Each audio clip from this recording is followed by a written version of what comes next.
On an unusually peaceful day in the city of Aldia, everything looked calm on the surface. But for Kai it was absolute chaos. Without warning, a red-haired girl suddenly appeared, declaring she had finally found the protagonist. Grabbing his arm without hesitation, she insisted they needed to leave at once. As she kept pressing him to hurry, Kai, already worn out by her endless energy, could only let out a long, tired sigh. A little later, inside a lively tavern, the exact same scene played out again. This time a girl in a blue cloak approached him, claiming she had finally tracked him down. With a smooth, inviting tone, she urged him to come back to her estate. Clearly fed up with this repeated pattern, Kai took another deep breath and quickly refused, explaining he was busy today. This left a little blonde girl visibly baffled. Clinging tightly to his arm, she complained, asking why he couldn't come when she happened to be free. On the verge of tears, she pleaded with him to come play with her. Completely lost, the young protagonist could only wonder how his life had ended up like this. To understand how things got so out of hand, it was necessary to go back a little further, to the middle of a dark forest where two bandits had first dragged him into this mess. Slightly tense, Kai had immediately gone along with what the men said. As they prepared to go to sleep, the bandits ordered him to stay on watch because the ransom on their captives was extremely valuable. As a final command, the leader told him that if the prisoners started making noise, he was to beat them into silence. But in his mind, Kai already knew the captives didn't even have the strength left to scream. Alone in the darkness, he reflected on how absurd his situation had become. Holding his head in frustration, he desperately tried to understand how everything had gone so wrong.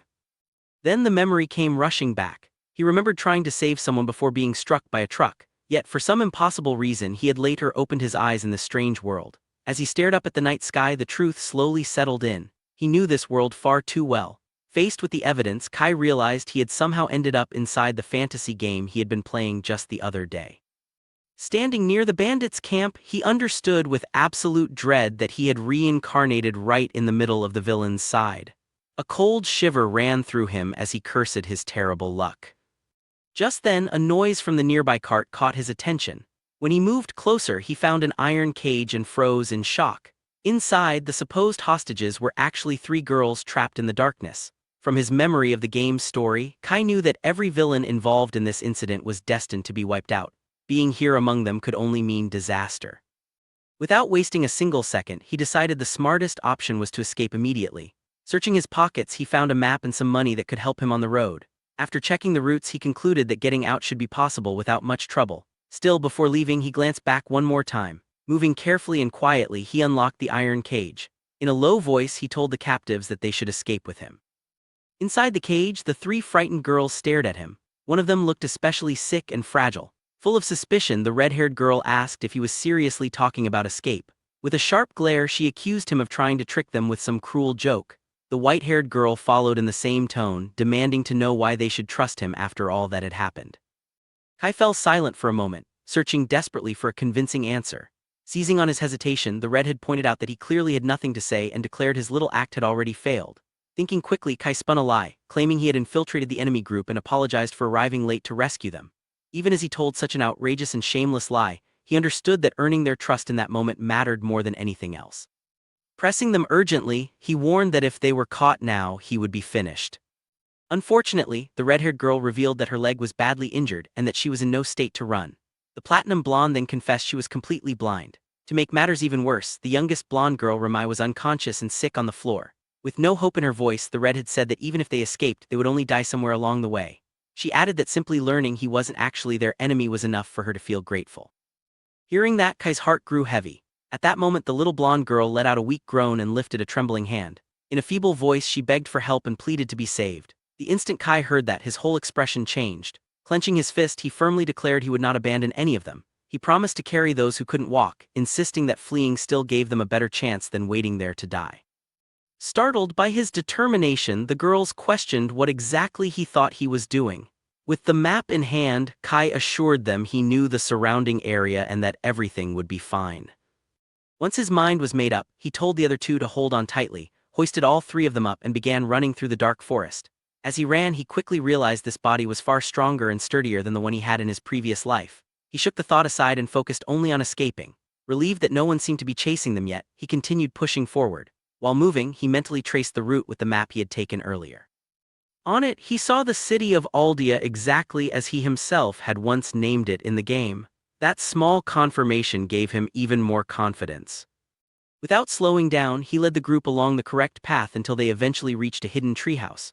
At that point, he quietly celebrated the fact that they had successfully gotten away. Curious, the blind girl asked where exactly they had ended up. With a faint smile, Kai revealed it was a secret hideout he himself had designed in the game. Standing before a magically sealed door, he tried to remember the password. Asking the girls to wait a moment, he stepped toward the entrance, placed his hand on the magic seal, and entered the keyword he had once used. At once, the door lit up with a blue glow and opened, allowing them all to enter safely. Once inside, he admitted he hadn't actually expected the place to exist for real. He immediately laid the little blonde girl down on a bed so she could rest. The redhead, clearly surprised, commented that he was definitely no ordinary spy or agent, pointing out that having a treehouse hidden in such a place made no sense otherwise.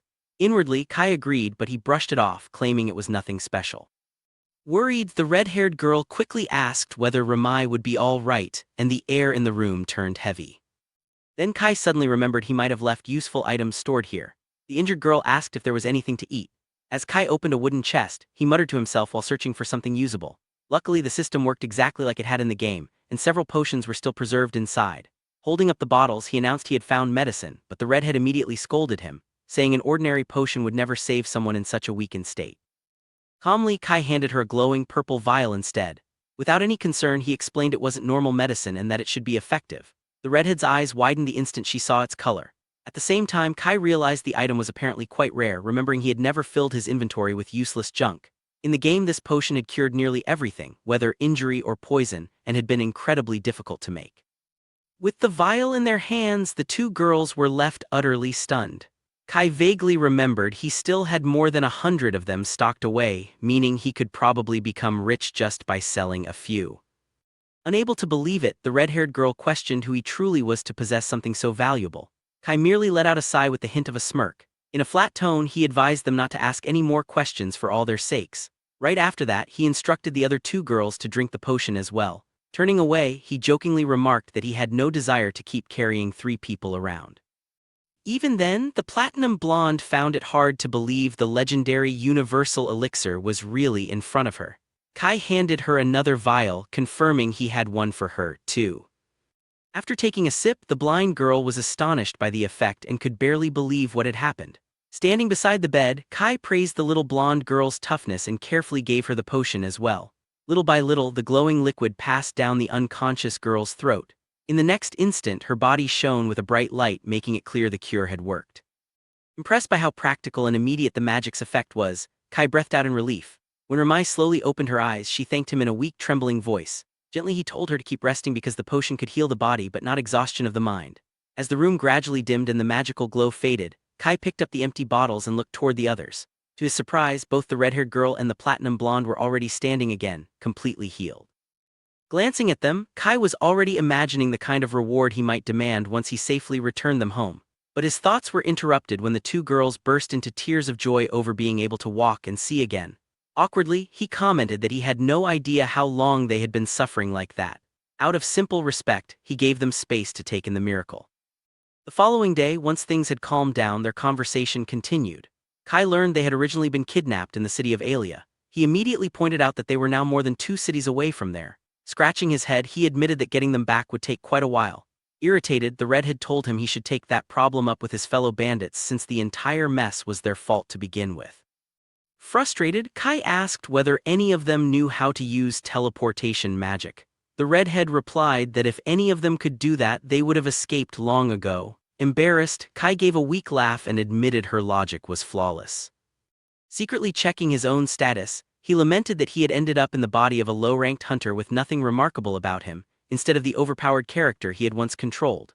While studying the map, the platinum blonde explained that throughout all of history, only one person had ever been capable of using teleportation magic. Hiding his disappointment, Kai agreed and quickly moved the conversation elsewhere. Looking at the group, he asked how everyone was feeling that day. With a gentle smile, the platinum blonde thanked him, saying she was still adjusting to the miracle of seeing again.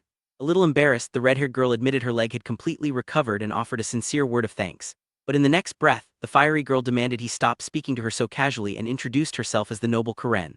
Following her example, the platinum blonde introduced herself as Nena. Soon after, they confirmed once again that the sleeping blonde girl's name was Ramai. With sweat running down his face, Kai panicked inwardly over just how difficult it was to keep all these fantasy names straight in his head. Refocusing himself, he declared that the greatest problem now was finding a way to safely return all three of them to their city. Karen, sounding more confident now, asked if he intended to protect them from the villains. But Kai immediately crushed that expectation, stating he couldn't promise anything. Shocked by the cold response, Karen flared up, demanding to know why he would say something like that. Wearing a completely serious expression, Kai answered that no one could ever guarantee victory in a real fight. Deep down, he understood better than anyone that this was no longer just a game. Because of that, he wanted to avoid deadly battles at all costs, even if he already knew much of the world. To make his point clearer, he reminded them they had no way of knowing how many enemies were out there or how strong they might be. If they wanted everyone to survive, the most important strategy was to avoid trouble whenever possible. In the end, each of them only had one life, and once it was gone, there would be no restarting anything. With firm resolve, he promised he would do everything in his power to lead them to safety without being forced into a fight. Karen, as blunt as ever, asked whether he actually had some brilliant strategy in mind. Letting out a strained laugh, Kai admitted it was hard to think clearly when she stared at him with so much pressure. Under her sharp, judgmental gaze, cold sweat began to form as he struggled to steady himself. After forcing himself to calm down, he explained the kidnappers were probably keeping watch over the city of Ware. Pointing at the map, he explained the bandits would naturally assume he fled to the nearest city. Because of that, their safest option was to head south through the forest, reach a camp, and pay for a secure carriage there. Karen, still worried, pointed out they had no money and couldn't possibly afford the trip. Patting his bag, Kai assured them he took the bandits' money before leaving, adding they even had enough to buy fresh clothes if needed. Moved by everything he had done, Nena gently asked why he was helping them so much. She directly pointed out that he used legendary elixirs and revealed things no true secret agent would casually expose. Faced with such painfully reasonable logic, Kai started stammering, unable to find a proper way to answer. With no path left open, he shamelessly doubled down, claiming he was an intelligence agent. To make the lie more believable, he said he was only carrying out orders from above. At that exact moment, the little blonde girl began to stir on the bed. Noticing the movement, he asked whether she had finally woken up. In a sleepy voice, little Ramai said she had, though the timing felt rather late. Wanting to steer the conversation elsewhere, Kai stretched and suggested they all wash up in the river around dusk. Nena quickly said she knew purification magic and could clean everyone without trouble. Always practical, Kai told them to use the spell on Ramai while he went to bathe by himself in the river. Karen immediately found it suspicious, remarking that it was strange for a secret agent not to know such a basic spell. Trying to protect his cover, he argued that relying on magic too often only drew unnecessary attention. Soon after, the girls cleaned themselves inside the room with purification magic, while Kai enjoyed a warm bath in the river, finally getting a chance to relax. Once everyone was clean, they gathered around the fire and shared a meal together. Ready to resume the journey, Kai put on a dark suit of armor that covered him from head to toe. Taking the lead, he called for the girls and said it was finally time to depart. A week later, the guards stationed at Aldia City received an urgent alert. The atmosphere around the main gate was tense and restless, with guards moving in a hurry. Then, to everyone's immense relief, the group arrived safely at the city entrance. The moment the guards recognized the three noble girls, one of them exhaled in relief, saying it was a miracle to see them alive. Karen immediately stated that all the credit belonged to the armored knight who brought them back. Overflowing with gratitude, the soldier bowed deeply, thanking him for carrying out such a heroic rescue. He then asked the young ladies to wait inside until their proper escort arrived. Curious, Nena turned toward Kai and asked what he planned to do next. Speaking coolly through his armor, he said he intended to remain in the city for a while. Karen, never one to soften her words, asked if he had any specific plans. Before he could answer, the guard suggested a warrior like him must have to report his success to his superiors. Without missing a beat, Kai agreed, continuing the lie to avoid further questions. The soldier pressed a little more, inviting the armored hero to receive a proper reward, but Kai refused, saying he had no time. Hidden behind the helmet, the exhausted boy was already at his limit and wanted nothing more than a bed to collapse into. Before leaving, he warned the girls to obey instructions and not lower their guard until they were safely home. With a smile, Karen accepted the advice and thanked him again for all he had done. In a small but gentle gesture, Kai patted Ramai on the head and said his farewell. The little blonde blushed softly and responded only with a timid nod. After entrusting the girls to the guards, Kai turned around and walked away without hesitation. Desperate to thank him properly, the soldier tried to stop him, but the knight shut that down immediately. Without even looking back, he said he was simply going to enter the city and vanish. The guard captain respectfully welcomed the mysterious warrior into Aldia. as the black armored figure disappeared into the crowd. The soldiers remained frozen in place. Staring after him, the captain muttered in disbelief that the man was beyond extraordinary. Cold sweat ran down his face as he declared the armored knight was a complete monster. To explain himself, he said he had used his appraisal skill and detected a high-ranking item on the stranger. Worse still, he revealed that only 2 elite clans had ever cleared the dungeon where such an item could be obtained. From the reports and circumstances, the captain recalled that this same man had crushed the Red Freed Mafia on his own, rescued 3 hostages without suffering a scratch, and moved with incredible caution the entire time. With all that evidence, the captain became convinced he had encountered a legendary veteran. One of the younger guards, unable to hold back, complained that the captain never even checked the man's identification. Angered, the captain cut him off, asking if he truly wanted to treat a hero like a criminal. In a firm tone, he warned the rookie they couldn't afford to offend someone who had saved the 3 most important young women in the entire region. At that point, another soldier suddenly remembered the knight had handed out universal elixirs as casually as cups of water. The captain's eyes flew open the moment he heard those words. As living proof, the guard explained the noble girl's illnesses and fractures had vanished instantly after drinking them. Deeply impressed, the captain remarked that the knight gave away such priceless items without the slightest hesitation. The guards, all on edge, admitted the stranger's actions were outright insane. Realizing how serious the matter was, the captain ordered an immediate report to high command and to the guild. His subordinates rushed off at once to spread the news. After all, Karen was the daughter of the most prestigious ducal house among the nobility. Nena was part of the direct bloodline of the church's sacred foundation, while little Ramai was the heir to the most powerful merchant family on the continent. As the captain pieced it all together, he concluded the masked knight had interfered in the affairs of the greatest powers in the land without showing a hint of fear.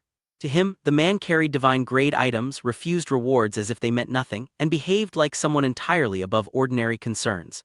Only one explanation made sense: the mysterious knight must belong to one of the Empire's secret forces. Completely removed from the uproar he had caused, Kai walked through the city with wonder in his eyes. Paying close attention, he realized the streets looked exactly like they did in the original game. Even from a distance, he spotted the grand building of the Hunter Guild. Although he wanted to run around and explore every corner, his body was worn down to the point of collapse. Everyone on the street kept staring at him. When a small boy stared especially hard, Kai wondered what the issue was. He had naively assumed the city would be full of people walking around in heavy armor, but soon realized his own rare gear was glowing faintly, attracting far too much attention. Too exhausted to deal with it, he decided reaching an inn was his top priority. Then, out of nowhere, a little girl grabbed onto his leg and excitedly shouted that he looked amazing. Completely caught off guard, the armored boy froze in the middle of the street. Elsewhere inside a grand mansion, a cry of relief echoed through the hallways. With tears streaming down his face, Karen's father clutched his daughter and sobbed in relief. Already losing patience, Karen told him to calm down, breathe properly, and stop embarrassing himself. In the middle of the emotional chaos, her father suddenly noticed she was standing perfectly fine, immediately apologizing for causing a scene. Smiling proudly, Karen said her leg was healed by a universal elixir, spinning lightly to show she was completely recovered. Her eyes gleamed as she explained the mysterious knight produced the legendary potion as casually as though it were the most ordinary thing in the world. Growing more animated, she said the warrior handed it over without hesitation and even refused any reward in return. Intrigued, the nobleman read over the written report to confirm the details. As she studied it with him, Karen noticed a new point and asked whether Kai truly acted on his own. Calmly, her father explained he never sent anyone, adding that if he himself possessed a universal elixir, he would have used it on her long ago. Karen fell into thought, concluding the so-called agent must have lied to calm them during the escape. The head of the family studied the matter carefully and decided the knight likely belonged to intelligence because he knew about the Red Freed Mafia. In his view, the man clearly had inside knowledge of the syndicate, though his actual mission was only to rescue the girls, meaning he may have broken his organization's rules in the process. Wanting to help, Karen's father decided to send an official letter of thanks so the savior could be protected. Karen immediately grew uneasy, saying that doing so would draw far too much attention, worsening whatever punishment the agent might receive. She then asked if her father had any idea which secret organization the man belonged to. In a serious tone, he revealed he had received word 2 days earlier that Red Freed had already been captured. Looking at the route on the map, he realized the knight deliberately circled around where to avoid the bandits' attention. Karen quickly pointed out such a move proved how sharp and tactical the knight really was. The Duke said everything about the man matched his suspicions perfectly. Fixing his gaze on his daughter, he revealed the force responsible for capturing the mafia was the Verder Direct Control Squadron. Stunned, Karen repeated the name of the Empire's most feared organization. In practice, the Verder Squadron acted directly under Imperial command, preserving public order by any means necessary. There were even rumors its members were the greatest hunters alive, the absolute pinnacle of military power. Because of that, the Duke concluded the savior must be a high-ranking individual trusted with independent missions. For the knight's sake, he told Karen to keep everything secret. As a show of gratitude, the Duke vowed he would repay the debt no matter what it cost. Since the warrior vanished inside the city, he ordered Karen to summon the maid Lifia and begin a search immediately. Karen agreed without delay and rushed from the room. Left alone in his office, the Duke sank into his armchair. He prayed the knight truly was an important pillar of Verder, as only that would shield him from severe consequences. Knowing how the world of power worked, he also realized the other two families must already be trying to locate the masked man as well. The next day at the inn, the atmosphere was calm and almost sleepy. As Kai ate a good steak, the innkeeper thanked the young man for not causing any trouble, remarking that the man in black armor was incredibly polite. Relaxing as he ate, Kai listened to the praise with a blank face, unaware of how absurd the situation had become. Taking advantage of the peaceful mood, the innkeeper asked if he came from somewhere far away, and Kai gave a small nod. Suddenly, the tavern door was thrown open by a soldier, pulling everyone's attention to the entrance. In an urgent tone, the guard asked if anyone had seen a knight dressed in black armor nearby. At that very moment, Kai and the innkeeper exchanged a startled glance. Panic rose inside Kai, silently begging the owner to protect him. The old man smoothly lied to the soldier's face, saying he had seen no such person and adding that the Duke was clearly overreacting. Unconvinced, the guard pressed him again. Breaking into a cold sweat, the innkeeper kept his composure, and Kai inwardly thanked every god he could think of for the man's acting talent. With a frustrated sigh, the soldier finally accepted the answer and left. Just as Kai thought the danger passed, another person stepped inside. This time it was a nun from the Holy Church asking about a man in black armor. The innkeeper quickly pushed Kai behind the counter and came up with another excuse, politely telling the nun he hadn't seen anyone matching that description. Satisfied, she thanked him and left. The door barely shut before yet another messenger burst in, this time from the Merchant Council. Nearly driven to tears, Kai crouched on the floor behind the counter, curling into himself to avoid being seen. Once again, the innkeeper used the same weak excuse. The guard eventually gave up, complained about his failure, and left. Finally alone again, the innkeeper called out to Kai, who was still trembling beneath the counter. Terrified, he slowly crawled out, struggling to understand what kind of disaster just happened. Holding his head in disbelief, the old man asked what sort of crime Kai committed to have the three greatest powers in the city searching for him at the same time. Completely confused, Kai swore he had no idea what he did wrong, wondering if he had made some terrible mistake without realizing it. Nearly desperate, the owner told him to resolve the matter quickly before the tavern got dragged down and shut. Caught in a mess he never expected, Kai could only think about how he was supposed to disappear now. Far away, Karen's older sister carefully examined the redhead's leg to confirm she was truly fine. Karen calmly stated it no longer hurt at all and was completely healed. Sitting on the bed, Karen thanked her sister for her constant care, admitting she would miss their old routine. Smiling softly, her sister said she was happy to see such improvement, though she felt a strange emptiness now that their habits were ending. Before long, Karen's thoughts drifted back to the masked knight. She couldn't understand how someone so conspicuous hadn't been found. In her eyes, Kai was obviously trying to throw searchers off his trail. Pulling up a chair, her sister agreed, nodding their father believed the same. In a quieter tone, Karen admitted her fear that the knight would be punished for giving away a legendary elixir. With one hand on her hip, she recalled how he tried to pretend the potion came from his personal supply. From her view, the masked warrior did everything to conceal his connection to his organization. Letting out a deep sigh, Karen hoped he wouldn't receive a terrible penalty. Her sister, slightly amused, pointed out it was rare to see Karen looking so worried and adorable at the same time. Shrugging awkwardly, Karen argued the knight saved them all by himself, so he deserved that level of concern. Her face turning red, she crossed her arms and complained about being teased. In Karen's view, the knight risked himself to rescue them, potentially placing himself in danger with his organization. She added that Nena's and Ramai's families felt the same way. Even so, Karen insisted she was the one thinking about the savior more than anyone else. Her sister immediately burst into laughter, teasing that this must be love. Meanwhile, back at the inn, the owner tried to reassure Kai that he had done nothing wrong. Even with that comfort, rumors continued spreading, and the search for the Black Knight only grew more intense. Pointing out the situation plainly, the old man said no one except Kai himself could possibly be the masked man. Feeling completely cornered, Kai wondered what kind of punishment awaited him if the rumors were accurate. The innkeeper said in the worst case, the three great families might simply ban him from the city forever. Looking at him with pity, the old man admitted that hiding him weighed heavily on his conscience but advised him not to switch ends at this point. To make matters worse, the reward for providing information on Kai had already risen to 3 million at the city council. Startled by that number, Kai blurts out, asking why the old man hadn't turned him in already. Laughing at his expression, the innkeeper explained the three families were handling things quietly behind the scenes because they didn't want public attention. In the end, the old man suggested Kai put his armor back on, slip outside, and at least enjoy the festival while he still could. Drained mentally, Kai agreed, leaving the counter with his head hanging low. Wishing him luck, the owner told him to enjoy the city while he had the chance. Slightly encouraged by that idea, Kai decided he might as well enjoy one last day before getting thrown out the next morning. As he walked through the streets watching the sunset, he tried to find one small bright side to his absurd situation. Then his eyes caught sight of the city's great clock tower. Back in the game, he had always loved climbing that tower at that same hour. Even though the entrance price was outrageously high, he headed straight for the ticket booth anyway.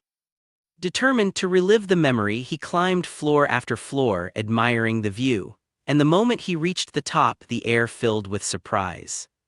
The top of the clock tower should have been empty, yet someone was already there quietly admiring the scenery. An elegant woman dressed in black stood beneath the open sky, her face hidden behind a mysterious mask. The moment she sensed his arrival, the red-haired woman slowly turned toward him. For an instant, Kai froze, captivated by how strikingly beautiful she was. Stammering awkwardly, he managed to offer only a simple greeting. With calm politeness, the woman responded, welcoming him to the top of the tower. At that moment, he remembered a rumor from the game about a hidden encounter with a woman at the clock tower. Remaining cautious, he kept some distance, wondering if this was that very event. In a gentle tone, the masked woman praised the view, calling it the perfect place to clear one's mind. Agreeing, Kai admitted the scenery truly was breathtaking. Curious, the woman asked what brought him to a place like this. Looking downcast, he confessed he came because he needed to sort through troubles weighing on his mind. Then the woman shifted the subject, asking whether he knew the man in black armor. The question made him swallow hard. Fear immediately rose in his chest, wondering if his identity had been exposed. Forcing a nervous smile, he played it off, remarking that the Black Knight had become the talk of the entire city. The woman honestly admitted she too was searching for that hero and would very much like to meet him in person. Uneasy, Kai asked if the Black Knight had done something wrong. Laughing softly, she assured him the man was not wanted for anything sinister, explaining the authorities merely wished to express gratitude, though details were confidential. Hearing that, Kai relaxed a little. Learning he wasn't being pursued for punishment lifted a great burden off his shoulders. At that moment, a luxurious carriage arrived at the base of the tower. Catching sight of it, the mysterious woman realized her ride had come. Curious, Kai asked if she had to leave already. With graceful charm, the woman said they would surely make progress in the search soon, offering her farewell. As she descended the stairs, she left an air of mystery lingering behind her. Alone again on the observation deck, Kai watched her departure, standing there unable to guess who the masked woman really was. Outside the tower, the woman stepped into the carriage and found Karen waiting inside. Eager and impatient, the little redhead insisted they ought to wear masks while searching the city so they could find Kai without attracting attention. Karen's sister immediately teased her, complaining she was only dragged along as an extra for one of Karen's reckless schemes. Laughing lightly, the masked woman apologized for the younger girl's bold behavior, admitting she was simply glad her sister had come to fetch her. During the carriage ride, the masked woman mentioned she met a young man at the clock tower. Knowing the rumors surrounding the place, Karen immediately suspected the stranger was investigating the city's search efforts. With a calm smile, the woman assured her that despite early suspicions, their conversation had been peaceful with no hidden motives. To the masked woman, it had been a rare and strangely pleasant moment of quiet. She explained she cautiously asked him about the Black Knight to test him, but the young man seemed to know nothing. Disappointed, Karen muttered that their father had already begun to suspect Kai left the city. Then without warning, the masked woman recalled one striking detail about the young man from the tower, and Karen immediately went still. Sharply curious, the redhead demanded to know exactly what the man looked like. The woman described him as a handsome young man with a calm presence and a scar on the left side of his face. Karen instantly shouted that the Black Knight bore that exact same scar. Without thinking twice, she threw open the carriage window in desperation, raising her voice at the driver, ordering him to turn around and go back immediately. Startled by her reaction, her sister asked if she was truly serious about such a wild conclusion. But Karen, shocked by the connection, realized there was a strong chance the stranger from the tower had been Kai in disguise. Upset that no one told her sooner, she explained the scar was something known only to her and her father. Her sister, finally understanding the weight of that detail, fell into stunned silence. The carriage made a sharp turn on the deserted road and sped back at once. The moment it stopped, the two sisters rushed out and sprinted toward the clock tower as fast as they could. Filled with hope, they prayed they would reach the top before Kai vanished. By the time they arrived, both were out of breath, but to Karen's despair, the terrace was already empty. Kai had already left. Elsewhere in the city stood the headquarters of the Treasure Hunters Guild. Inside, the guildmaster was losing his mind because he still had no information about the Black Knight. While reading over the latest reports, he concluded the masked man was most likely a member of the imperial force known as Verder. By his reckoning, Kai had single-handedly saved the daughters of the three most powerful families while crushing the Red Freed Syndicate. Looking at the entire affair, the guild leader pointed out that kidnapping such high-ranking noble daughters was practically the same as attacking the empire itself. Given a crisis like that, he reasoned it made perfect sense for Verder to step in personally. To make his anxiety worse, he complained that no one in the city had even managed to establish contact with the knight. Driven into desperation, the guildmaster even ordered his subordinates to bump into the man by accident just to start a conversation. In a bitter twist of fate, even that plan failed. When a little girl ran into him, Kai merely helped her up and kept walking. The spies had been left speechless, able to do nothing but thank him and watch him disappear. Defeated, the guildmaster sighed, wishing only that the knight would return to the capital before causing more complications. Then, without warning, the office door was flung open by the receptionist. In obvious panic, she announced the masked man had just entered the guild. Assuming it had to be a joke, the master told her to stop fooling around. But when he saw the open terror in her expression, he realized it was real. In the main hall, the imposing black armor had already drawn the attention of every hunter present. The guild master rushed out at once to greet the distinguished visitor. Behind him, the receptionist nearly burst out laughing at how quickly his attitude had changed. The hunters themselves struggled not to laugh, commenting on how absurdly polite their usually rough superior had suddenly become. Sweating heavily, the guild leader asked what had brought such an important individual to the guild. Trying to hide his own nervousness, Kai replied he had only come to take a look around. The master instantly welcomed him with exaggerated courtesy, thanking him for honoring the guild with his presence. Inside his own mind, however, the master had already begun inventing countless conspiracy theories about that harmless remark. Hearing "take a look around," he interpreted it as reconnaissance disguised as a casual visit. Within seconds, he concluded there was no point trying to outplay someone so far above him. In short, the guild leader convinced himself he was dealing with a terrifying strategic monster.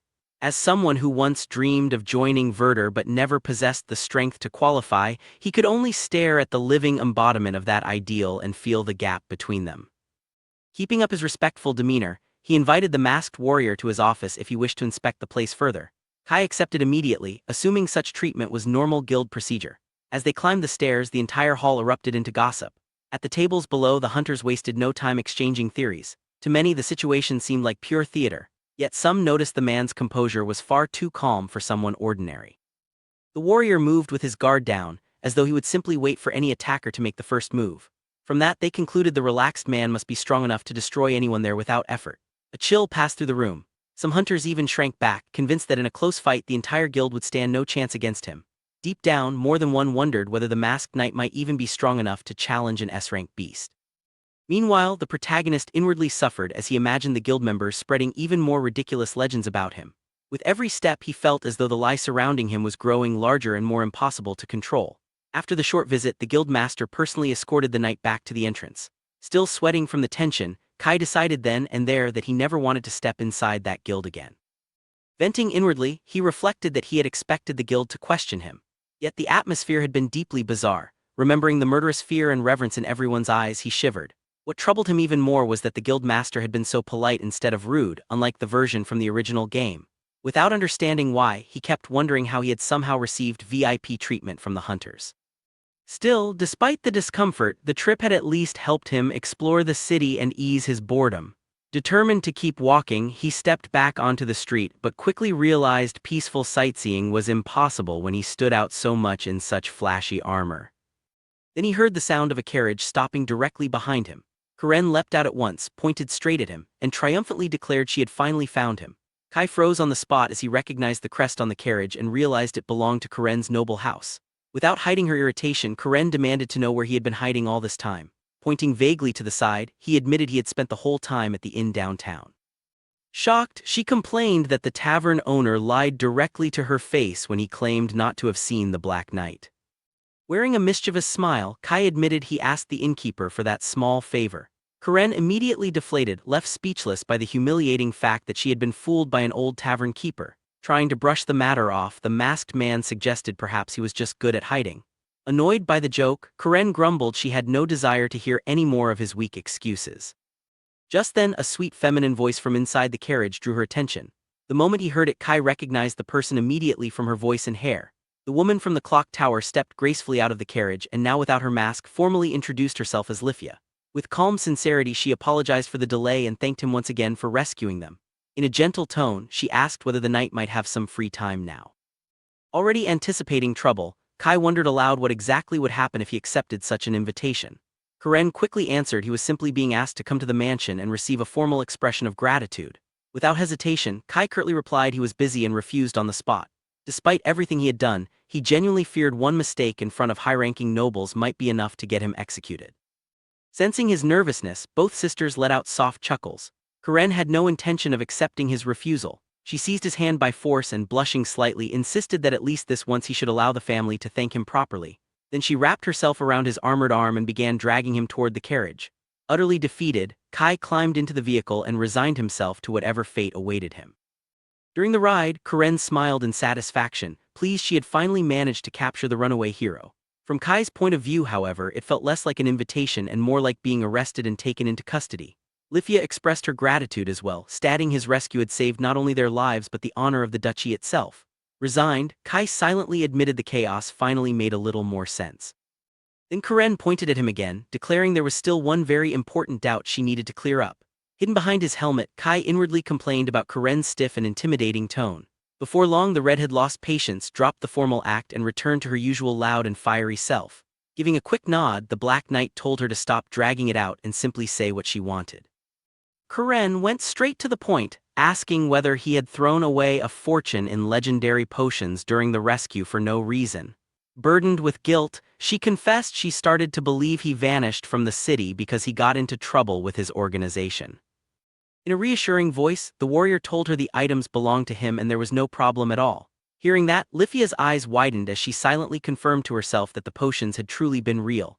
Karen, still worried, asked whether keeping such an immense treasure for himself was not dangerous. Pressing him anxiously, she demanded he explain more clearly how he obtained such things. Inside the helmet. Kai panicked, completely unsure how to invent an excuse that would free him from the conversation. Cornered, he realized he had no choice but to convince the two sisters that everything was under control.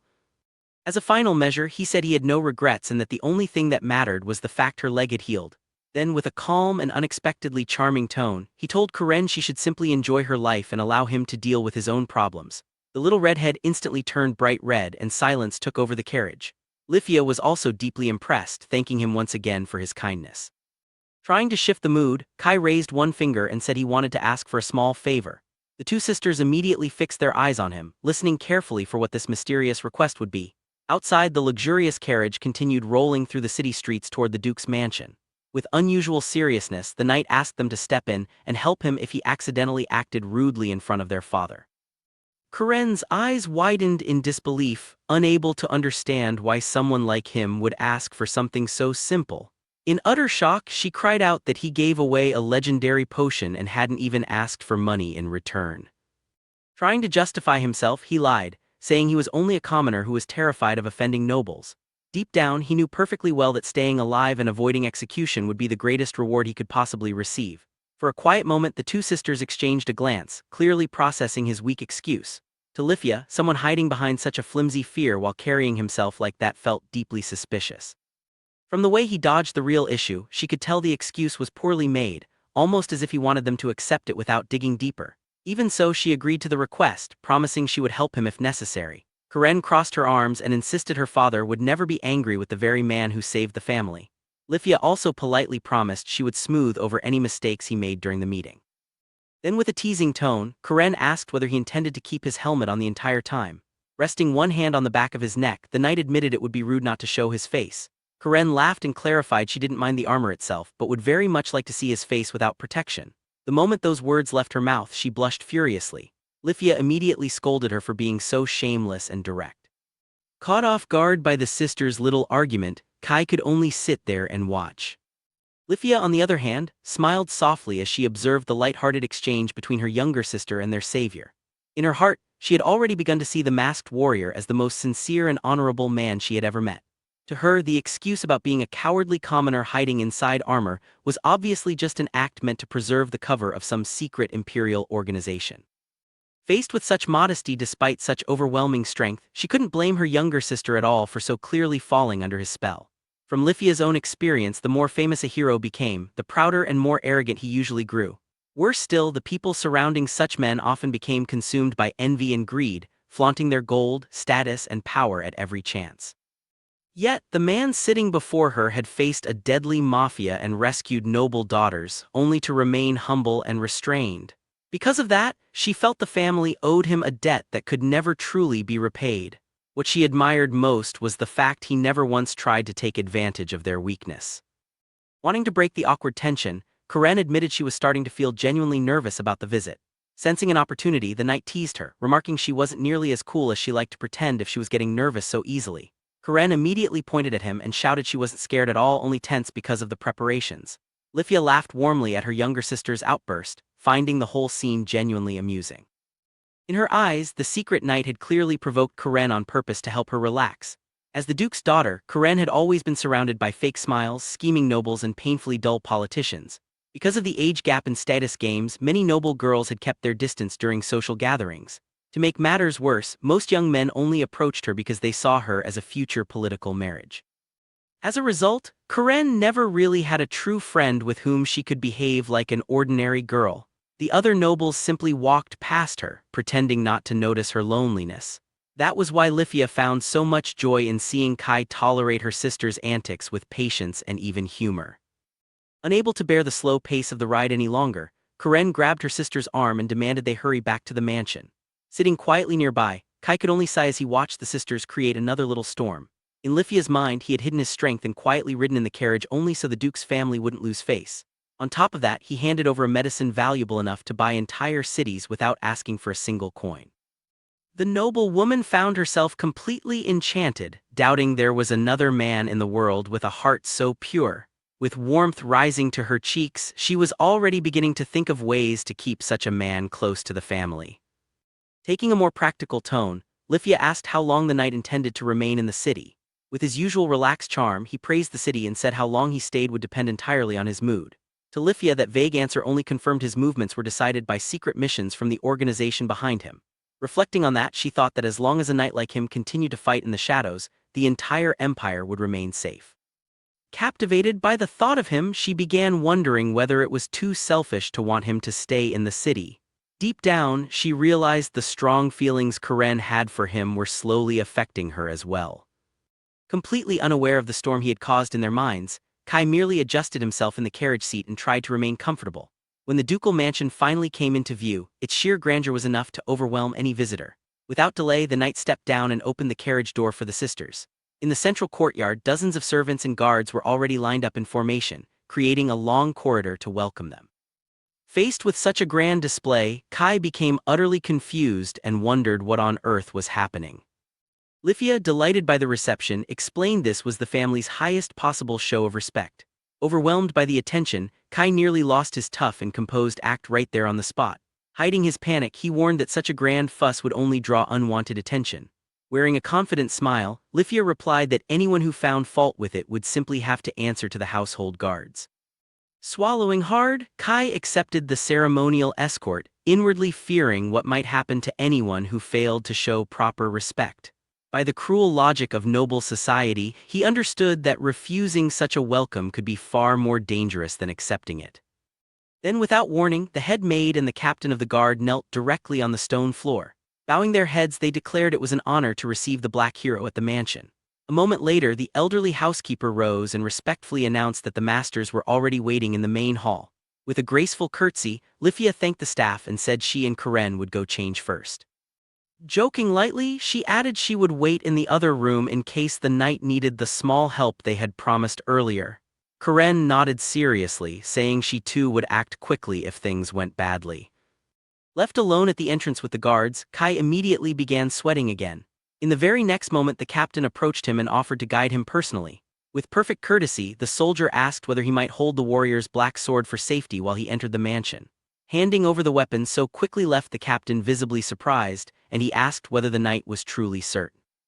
Trying to keep things casual, Kai said it was perfectly normal to remove one's weapon inside a noble residence. Then, in a tone that was far too sincere to be comforting, he added that he was actually much more dangerous fighting without a sword than with one. The servant's eyes went wide in disbelief. The captain swallowed hard as terror crept into his expression, realizing just how monstrous that statement sounded. Beneath the helmet, however, Kai was not exaggerating at all and spoke with complete seriousness. Back when he had still been a player in the game, he had been reincarnated into a body with absurd physical capabilities. Because his reflexes were so unnaturally sharp, weapons often interfered with the rhythm of his movements. For that reason, he genuinely felt his bare hands were far better suited for crushing enemies than any blade. The captain, of course, knew nothing of that reasoning. To him, the stranger looked less like a man and more like some dark lord of death. Continuing onward, the old maid led the armored monster through the mansion corridors. When he finally stopped before the door of the main hall, Kai felt his heart hammering inside his chest. Resting his hand on the doorknob, he prayed silently that the meeting would end quickly and without bloodshed. Meanwhile, back in the courtyard, the captain of the guard couldn't stop staring at the black sword in his hands. According to the game system, that divine blade never chipped, never broke, and could cut through absolutely anything. Taking advantage of the moment, the captain jokingly told Karen she could try holding it under his supervision. The little redhead immediately came rushing over like a storm. Excited beyond reason, she nearly leaped toward him, eager to test the legendary weapon belonging to her savior. Completely fascinated, she stared at the polished black metal with shining eyes. Full of excitement, she insisted the captain show it to her properly at once. Mused by her enthusiasm, the soldier presented the blade, which gleamed like a jewel sharpened into a killing edge. Karen tilted her head and commented that the sword was almost too beautiful, to the point she found it hard to imagine it enduring real battle. Still captivated, the captain agreed, remarking it looked more like a work of art than a weapon of war. Beneath the sunlight, the black metal shimmered so beautifully that both of them found themselves momentarily hypnotized. Resting one hand on her chin, Lifia began wondering what style of combat a warrior like him used if he claimed not to rely on weapons. In her mind, the stranger had to be some master tactician who valued speed and precision over brute force. Distracted by the discussion, Karen reached out to grasp the divine sword herself. In that exact instant, the unbelievable weight of the weapon caught her completely off guard. Startled, the captain reached for her as she pitched forward. Lacking the strength to control it, the little noble lost her balance, and the blade slipped from her hands and crashed down toward the stone courtyard. It sliced through the stone as easily as a hot knife through butter. For a brief moment, the entire courtyard went silent at the clean sound of the cut. Karen stared at the result, stunned beyond words and unable to understand what she had just done. The captain and Lifia cried out in horror when they saw the stone split cleanly apart with no resistance at all. In that moment, the older sister understood with absolute clarity that no armor in existence could protect a person from such a weapon. Trembling, the captain remembered the warrior's earlier words about being more dangerous without it. Immediately, he rushed to check whether Karen had been injured in the incident. Stammering in terror, he swore that if anything had happened, he would tell the Duke it was entirely his fault and not hers. Meanwhile, inside the mansion, the meeting in the main hall had already begun over an elegant tea service. Outside the hall door, the two sisters listened quietly. From within, the deep voice of the Duke could be heard as he expressed profound gratitude to the mysterious hero for everything he had done. Karen looked surprised, noticing her father sounded far more humble than usual. Lifia gave a small nod, saying the reason should already be obvious. Just by listening through the door, the sisters realized that even the mighty lord of the duchy had bowed his head before the masked man. Because of his political position, the Duke always had to project superiority to avoid looking weak. Placing a hand over her chest, Lifia sighed softly, seeing how deeply gratitude had lowered her father's pride. Karen felt a pang of sadness for the way her family had been forced to bow because of the kidnapping. Lifia dryly asked whether Karen still had time to complain. The younger girl blinked in confusion, not understanding why her sister had suddenly become sharp with her. With merciless directness, Lifia reminded her she had just destroyed the stone courtyard of the ducal mansion. The moment reality sank in, Karen froze solid. She suddenly remembered she had ruined the family's main walkway with someone else's divine sword. Nearly in tears, she lamented that now her father would truly kill her because of the disaster. Pointing a finger at her, Lifia added that Karen had also betrayed the trust of the captain, who had only let her touch the weapon because he trusted her. Karen began whisper-shouting in panic, insisting nobody had warned her the sword would be that heavy or that absurdly sharp. Lifia watched her younger sister collapse into despair and could barely contain her laughter. Even while trying not to laugh, she told Karen to stop whining. After all, she reminded her, Karen was healthy now and had the rest of her life ahead of her to enjoy every good thing she had once been denied. Brightening immediately, Karen declared she intended to enjoy life to the fullest with her restored legs. Lifia smiled sweetly as she watched the excitement return to her sister's face. Karen nodded and finally seemed much calmer.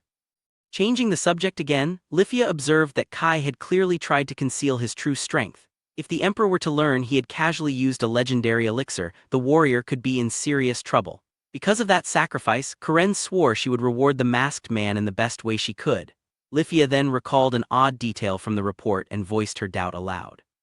According to everything she had heard, the man refused rewards and acted as though the entire rescue had been nothing unusual at all.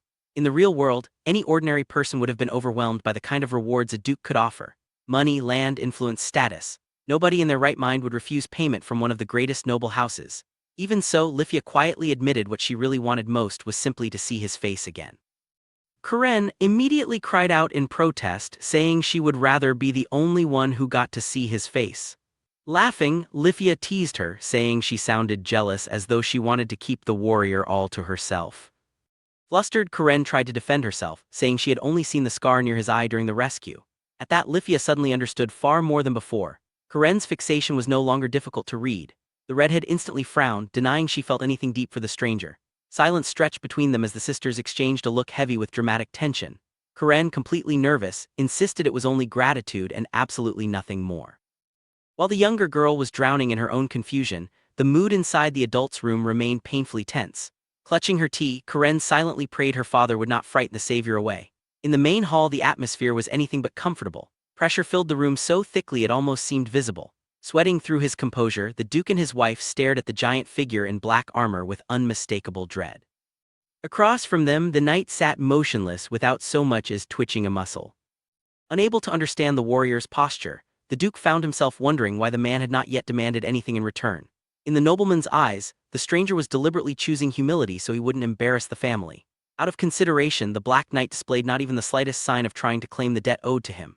Having saved their daughters, he now stood in a position where the Duke could not refuse any request he made. Because of the family's suspicions about Verdure in the Empire, the Lord believed the young warrior belonged to the highest level of national power. In other words, the knight had enough backing to crush any politician who stood in his way. The fact that he expressed nothing at all from behind that armor only made him more terrifying to the duchy's rulers. Sitting rigidly on the sofa, the Duchess quietly suggested to her husband that this entire meeting might actually be some kind of test of loyalty. Thinking quickly, the Duke decided that treating a visitor like this without absolute formality would be dangerously foolish. Trapped in a tense situation, he began spinning one elaborate theory after another in his mind. To him, the warrior's silence felt less like calm restraint, and more like an ultimatum delivered from the shadows. Worse still, the Lord concluded that if the masked man were to leave the mansion without receiving a proper reward, the entire ducal family would be disgraced. Then the knight shifted slightly in his seat, and the sound of his armor clinking seemed to freeze the whole room. The Duke nearly stopped breathing, convinced his guest had finally lost patience. At once the Lord realized there was no room for even the smallest mistake in this exchange. Using the sacred elixir as a natural opening, he finally forced himself to take the lead and offer compensation. In a tone that was both polite and direct, the Duke began by saying his family felt deeply honored. Still full of fear, he apologized for taking so long to present a reward worthy of such a hero. Inside his helmet, Kai nearly sighed in relief and simply agreed, eager for the meeting to end without disaster. With a composed smile, the Duke's wife added that offering such a reward was a matter of pride for the whole noble house. Now that the moment had arrived, the Duke finally began listing the terms of payment for the rescue. Holding up 3 fingers, he offered the knight a private mansion, a large sum of money, and the duchy's political support. Kai was so blindsided by the absurd generosity that he nearly choked and lost his composure on the spot. Across the tea table, the Duke and Duchess humbly asked the Black Knight to accept their small token of gratitude. In the Duke's mind, providing an Empire agent with a secret base of operations was an excellent move. By doing that, the duchy would also gain favor with the Emperor's own hidden warriors. Delighted beyond reason, the knight accepted the offer immediately and the agreement was settled on the spot.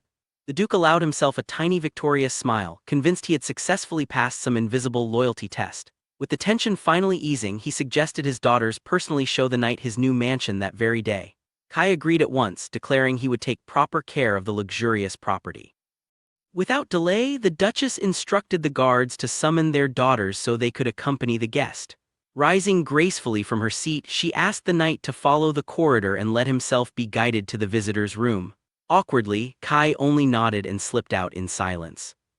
The moment the great doors shut behind him, the silence in the main hall became crushingly heavy. His hands trembling, the Duke sank back into his chair and finally let his rigid body relax.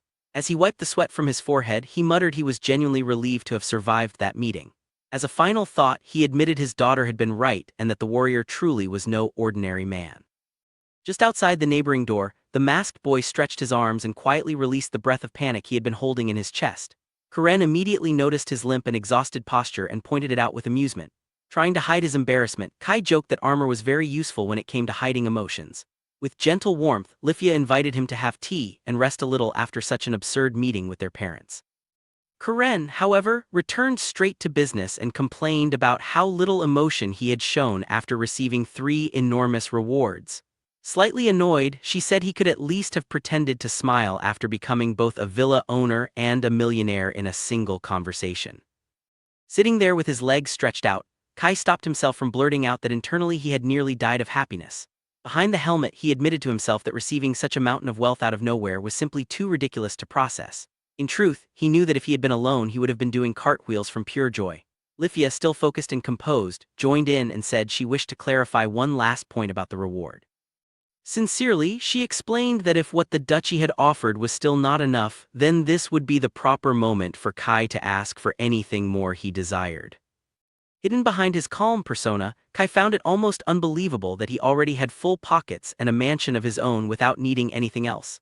Even so, he carefully returned to his reserved demeanor, trying not to ruin his serious secret agent image. Changing the subject, he asked whether handing over one of the family's mansions was not a serious loss for the duchy. Smiling softly, Lifia answered that the family owned several villas and that particular property held no sentimental value. Karen grumbled that the house was far too large for one person to live in alone. Compared to the duchy's main residence, the villa was apparently not far behind in scale. Hearing that, Kai realized just how outrageous the value of his so-called small gift truly was. In his imagination, only a completely insane noble would give away something that luxurious as a thank you present. With a mischievous tone, Karen asked whether he intended to let anyone else live in the mansion with him. Hidden inside his helmet, Kai let out a nervous laugh and said he planned to use it only as his personal base. In Lifia's eyes, it seemed perfectly natural that such a famous hero would not already have a wife or a stable partner.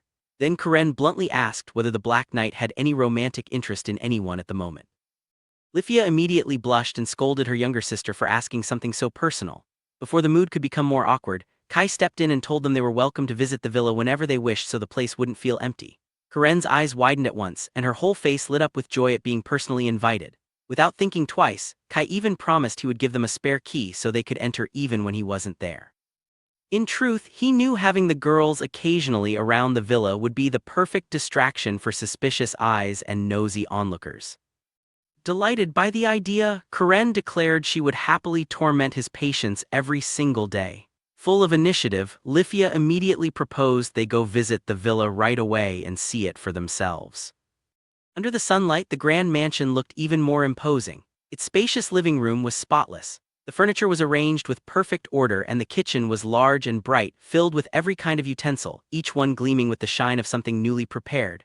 Lifia smiled, saying this was only a small token of gratitude from her family so he shouldn't feel burdened by it. Kai pushed open the heavy door and saw that the house was already fully furnished down to the furniture and tableware. He wondered aloud whether it was really acceptable for him to receive such a luxurious residence. Karen looked at him and said he could become strangely humble at times, even though he usually spoke to her so casually. Kai stepped into the wide living room and took in the lavish interior before apologetically inviting them to sit. He explained that although the mansion was granted to him, he wanted them to treat it as their own home and rest comfortably. Karen planted her hands on her hips and retorted she wasn't tired at all. Kai answered with helpless concern, saying children shouldn't push themselves too hard. Karen shouted back that she was not a child.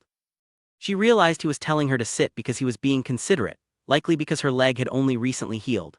The dark-armored Kai spread his hands and said he didn't use medicine on her just so she could overexert herself. He added that if rumors spread that he forced a duke's daughter to overwork, his life would be over. Then he joked that if she hated sofas so much, she could always sit on this hard suit of armor instead.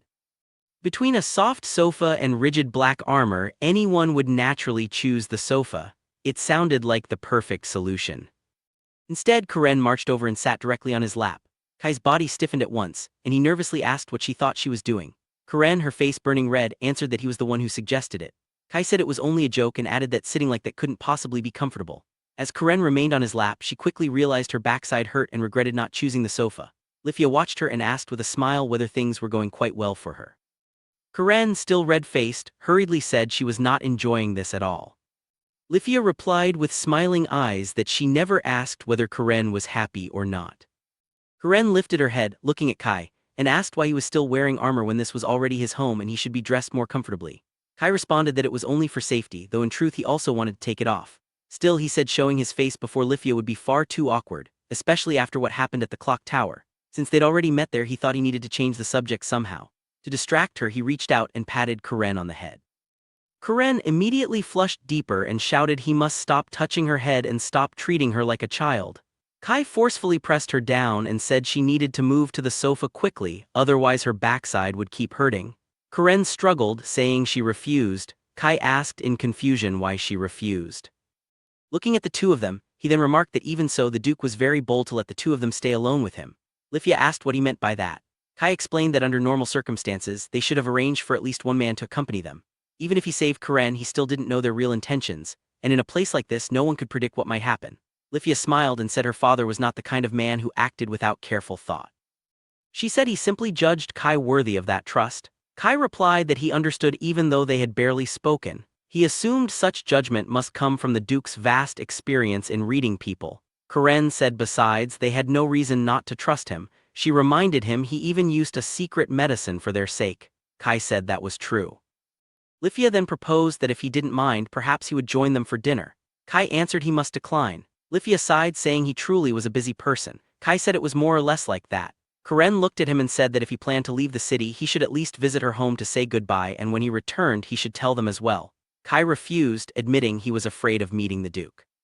He said the difference in status was simply too great, and there were already too many troublesome matters surrounding him. Lifia stepped closer, asking him in that case to remain in the city as long as possible. Kai lowered his head in silence. He admitted this was indeed a pleasant city and he intended to stay a while longer. He said he might even do some sightseeing. At the same time, he thought to himself that there were still people searching for him. Lifia sat across from him and began waving both hands frantically, making odd gestures. Kai tilted his head in confusion, and Karen also swayed her head from side to side before asking what that gesture was supposed to mean. Flustered, Lifia quickly said it was nothing. Karen said with a blank expression that her sister was telling her to try removing his helmet. Lifia cried out Karen's name in alarm.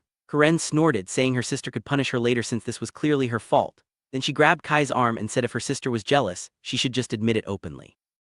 Lifia froze, repeating the word jealousy in disbelief, saying such a thing was impossible.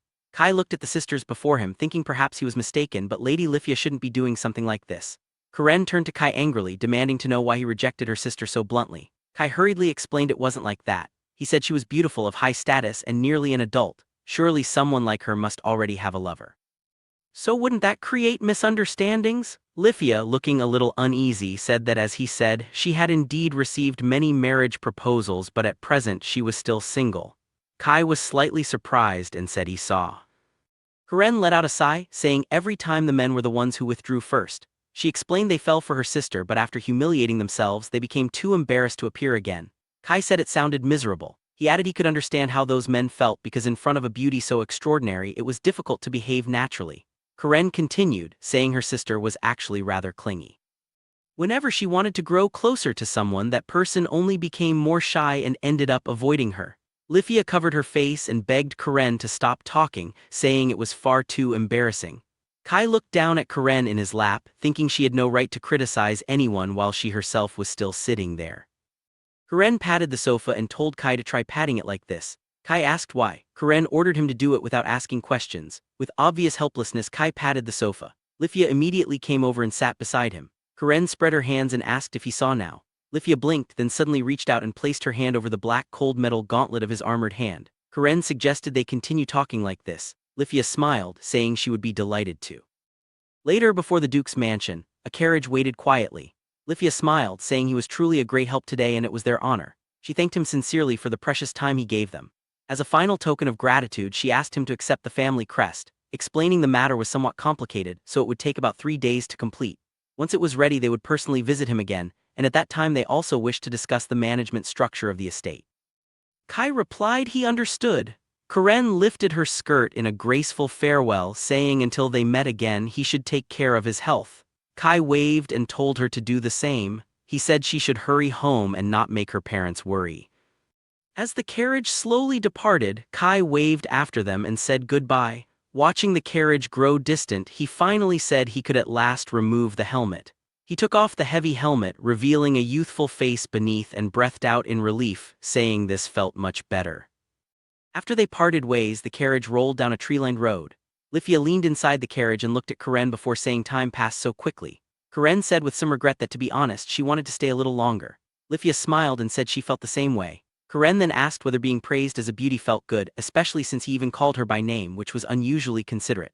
Lifia lowered her head with a blush, saying perhaps it did. She admitted that after speaking with him today, she'd been thinking constantly about how, despite being more famous than almost anyone else, he was still so generous and broad-minded. She wondered whether only someone like that would truly be worthy of Aldia. Karen quietly said maybe that was true. Then she told her sister that the real reason she wanted to stay longer was probably to get another chance to see his face. She said she had never seen Lifia behave that way before. Lifia said after all, he was Karen's savior, and there was also a strong chance he was the very person she met at the clock tower. She admitted she truly wanted to see his face with her own eyes. Karen told her not to make that expression and said once they returned home, she could simply draw his face for her. Lifia replied awkwardly that she appreciated the thought, but Karen's drawing style was far too unique to be of much use. Then Lifia turned her head toward the window. Karen asked what she was looking at. In the distance, Kai had removed the heavy helmet and revealed that youthful face, letting out a long breath of relief. Lifia stared blankly. Karen noticed and called out to her sister. A faint smile rose at the corner of Lifia's lips as she said honestly that man was teasing her until the very end. Karen looked startled and asked if he really was the same person she met at the clock tower. Lifia nodded, saying she was certain. She said he was truly a kind person. Even though using such a precious spiritual medicine could earn him punishment from his superiors, he still chose to use it. At the same time, Kai thought back to Karen and said he didn't regret his choice. If it was enough to heal her leg, then it was worth it. Rather than worrying about him, she said she would rather see Karen live freely and happily again just as before. Her words seemed meant to wash away Karen's guilt and prevent her from feeling indebted. Lifia couldn't help wondering whether this was the bearing of a truly powerful man. Perhaps his appearance at the clock tower had also been for their sake, to guard against the kidnappers and watch over everyone from the shadows. If that were true, she wondered just how much he had already given for them. As Kai removed the heavy helmet, he said it was time for a bath. Lifia's thoughts continued to wander, and a faint blush spread across her cheeks. Without seeking attention and without asking for anything in return, he simply worked alone in silence and protected everyone around him. To her, he seemed like an incredibly admirable man. She quietly hoped the day after tomorrow would arrive soon because there was still so much she wanted to say to him. Karen studied her sister, then smiled, saying Lifia looked exactly like a girl in love. Lifia said since he seemed to care about her so much, she wanted to grow even closer to him. Then she began wondering what their father would say if he knew what she was thinking. Resting a finger against her chin, she sank into thought, imagining that in their father's eyes, Kai might be someone too extraordinary to grasp easily. She wondered how he would react. Sunlight spilled across the street outside the tavern. The innkeeper folded a cloth as he spoke with a trace of sadness, saying the thought of not seeing Kai anymore left him feeling unexpectedly lonely. He added that when Kai didn't return the previous night, he already had a feeling this day would come. Kai cut into the steak on his plate and calmly said he wouldn't be living there anymore, but he still planned to come back for meals just as he was doing now. The innkeeper watched him eat heartily and laughed as he asked whether Kai really liked the food there that much. After swallowing a bite, Kai said the food there was genuinely excellent. The innkeeper broke into a pleased smile, saying hearing that made everything worthwhile. He said he would keep waiting for Kai to visit again. Kai nodded, saying he was grateful. Leaning against the counter, the innkeeper asked where Kai planned to stay next. He added that if Kai was thinking about another inn, he could recommend a few good places. Kai speared another piece of meat and said he had acquired a house and intended to stay there for a while. The innkeeper froze, then asked in shock whether Kai had bought a house. Seated at the counter while eating, Kai explained he kept refusing, but the Duke insisted on giving it to him. He said they seemed to have searched everywhere to find a suitable gift in order to thank him, which must have taken considerable effort. The innkeeper responded helplessly that this was no joke at all because receiving a villa from a duke was an enormous matter. Kai said it did sound fairly significant. The innkeeper irritably said this was not what he meant. He explained the number of villas a noble owned was itself a symbol of power, something beyond ordinary people's imagination. In his view, the duke judged that forging a connection with Kai was more valuable than preserving that symbol. Kai listened in silence. The innkeeper then asked what sort of person Kai really was. Kai spread his hands and said he was only an ordinary man. Then he took out a heavy money pouch and set it on the table, saying he nearly forgot to give it to him. He said it was payment and gratitude for all the care, shelter, and advice he received. The innkeeper stared at the pouch and asked what it contained. From the sound of it, he said it seemed to be filled entirely with money. Kai pushed it toward him and said it was cash. He explained the innkeeper sheltered him and offered useful advice which truly helped him a great deal. The innkeeper waved his hands, saying he really didn't want to accept Kai's money because it felt too frightening. Kai said helplessly there was nothing to fear. He said he was naturally stingy, but after dragging the innkeeper into such madness, he still felt sorry about it. The innkeeper asked what madness he was talking about. Kai explained the innkeeper helped hide him from the duke's people, and during all of that he was tense out of his mind. The innkeeper said even so, he only wanted to do his best to treat his guests properly. Kai smiled, saying he was truly glad he stayed at that inn. The innkeeper asked proudly whether that meant the place was pretty great. Kai nodded, saying he thought so. The innkeeper suddenly grew awkward, saying he had only been joking. He said hearing such a sincere answer made him feel embarrassed and that Kai should have denied it or at least looked uncomfortable. Kai put his helmet back on. The innkeeper laughed and told him not to forget to come again. Kai answered he definitely would. He turned and left the tavern. The innkeeper picked up the money pouch, made sure no one was watching, and loosened the cord. He was stunned to find it packed with shining gold coins. He wondered how anyone could hand over so much money so casually, since no ordinary person could ever do such a thing. The same man had even called himself stingy. Within one of the three great powers, the Holy Church, Nena pinched Mary's cheek and told her not to sit with her legs crossed, saying she would ruin that pretty face of hers. Mary replied in a muffled voice that Nena should stop touching her face. Nena gazed at her sister and said this must be what she truly looked like. Once blind, Nena had now regained her sight thanks to the panacea. Mary asked who Nena thought she was and wondered how many times they were supposed to repeat this same exchange. Nena calmly said this should be the 7th time. Mary narrowed her eyes, asking if she was doing it on purpose. Nena turned away, saying she would never do such a thing. Then she added Mary's way of speaking was too rough and repeated she shouldn't cross her legs because it damaged her beautiful image. Mary leaned back in her chair, saying relaxing like this every now and then shouldn't matter. She admitted it would be a problem if someone outside the family saw her like this, but said when necessary she could behave perfectly well. She straightened her back, adopted an elegant posture, and asked whether Nena could see the difference. Nena stared at her. Mary closed her eyes, saying Nena should stop looking at her like that. Ever since regaining her sight, she said, Nena had become more rigid than ever.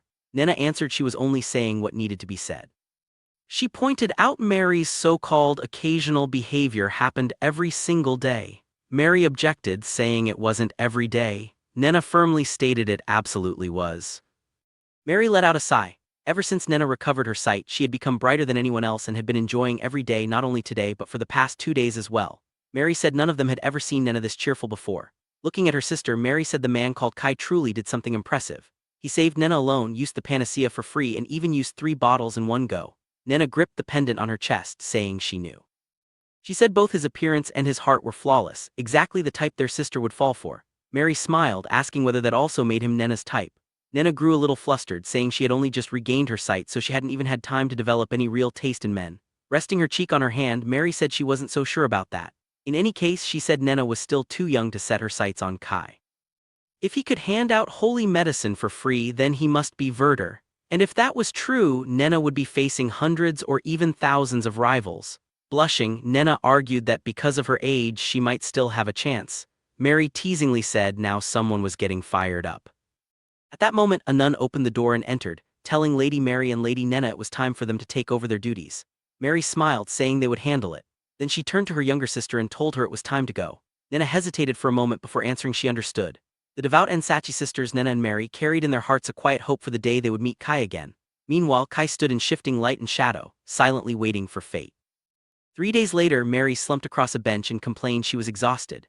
Lifia approached and pointed out she had been caught slacking off again. Mary startled, then hurriedly said it was Lifia. She insisted she wasn't slacking off and was merely resting. She added it had been a long time and pointed out Lifia wasn't scheduled to visit that day. She also reminded her that entering the rear garden without following protocol was normally forbidden. Lifia apologized awkwardly. Mary told her not to worry about it and invited her to sit first. The two of them sat side by side on the bench and shared a light laugh. Mary then asked whether Karen wasn't with her today and whether she came alone. Lifia replied Karen was outside talking with Nena while Nena was cleaning the courtyard. Mary nodded, saying she understood. Then she added that since the sisters had appeared there again, the Duke's household must already have properly expressed its gratitude to Kai. Seated on the bench, Lifia said she had just personally delivered her father's letter to Mary's parents, and now it was their turn. Mary sighed, saying the meeting was finally about to happen. She explained her younger sister had been clamoring every single day about wanting to see him because she liked him that much. Lifia answered helplessly that Karen was the same. Karen kept asking whether her sister was going to the villa again today. Lifia said Karen had finally found someone besides her that she could rely on, and now she practically lived on that person's lap. Even when scolded and even when her backside ached from it, she still refused to leave. Mary smiled, asking whether Kai really had that kind of irresistible charm. With a gentle gaze, Lifia said such charm couldn't be described with words. She said he was the finest person she had ever met. Mary remarked this was extraordinarily high praise. Lifia smiled, saying Mary would understand as soon as she met him. Mary's curiosity deepened. She said this was unusual, then asked whether Lifia gave Kai a generous reward during her last meeting. Lifia answered with a touch of disappointment that the matter was still under discussion. Mary leaned a little closer and asked her to tell her anyway, if only as a reference. She explained the Ansachi family had not yet decided on the form of their own thanks, so they wanted to know how the Duke's household handled it in order to avoid giving an improper gift. Lifia's expression turned serious as she warned Mary absolutely must not tell anyone else. She said if Mary let the matter leak, she would expose Mary's true nature. Mary quickly answered she understood. Leaning close to Mary's ear, Lifia whispered she must speak quietly. She explained the reward they gave Kai was a villa and a family crest symbolizing honor. Mary stared at her in disbelief, asking whether that was truly all. She said Kai used the panacea and even saved Karen's life, so such compensation was nowhere near enough.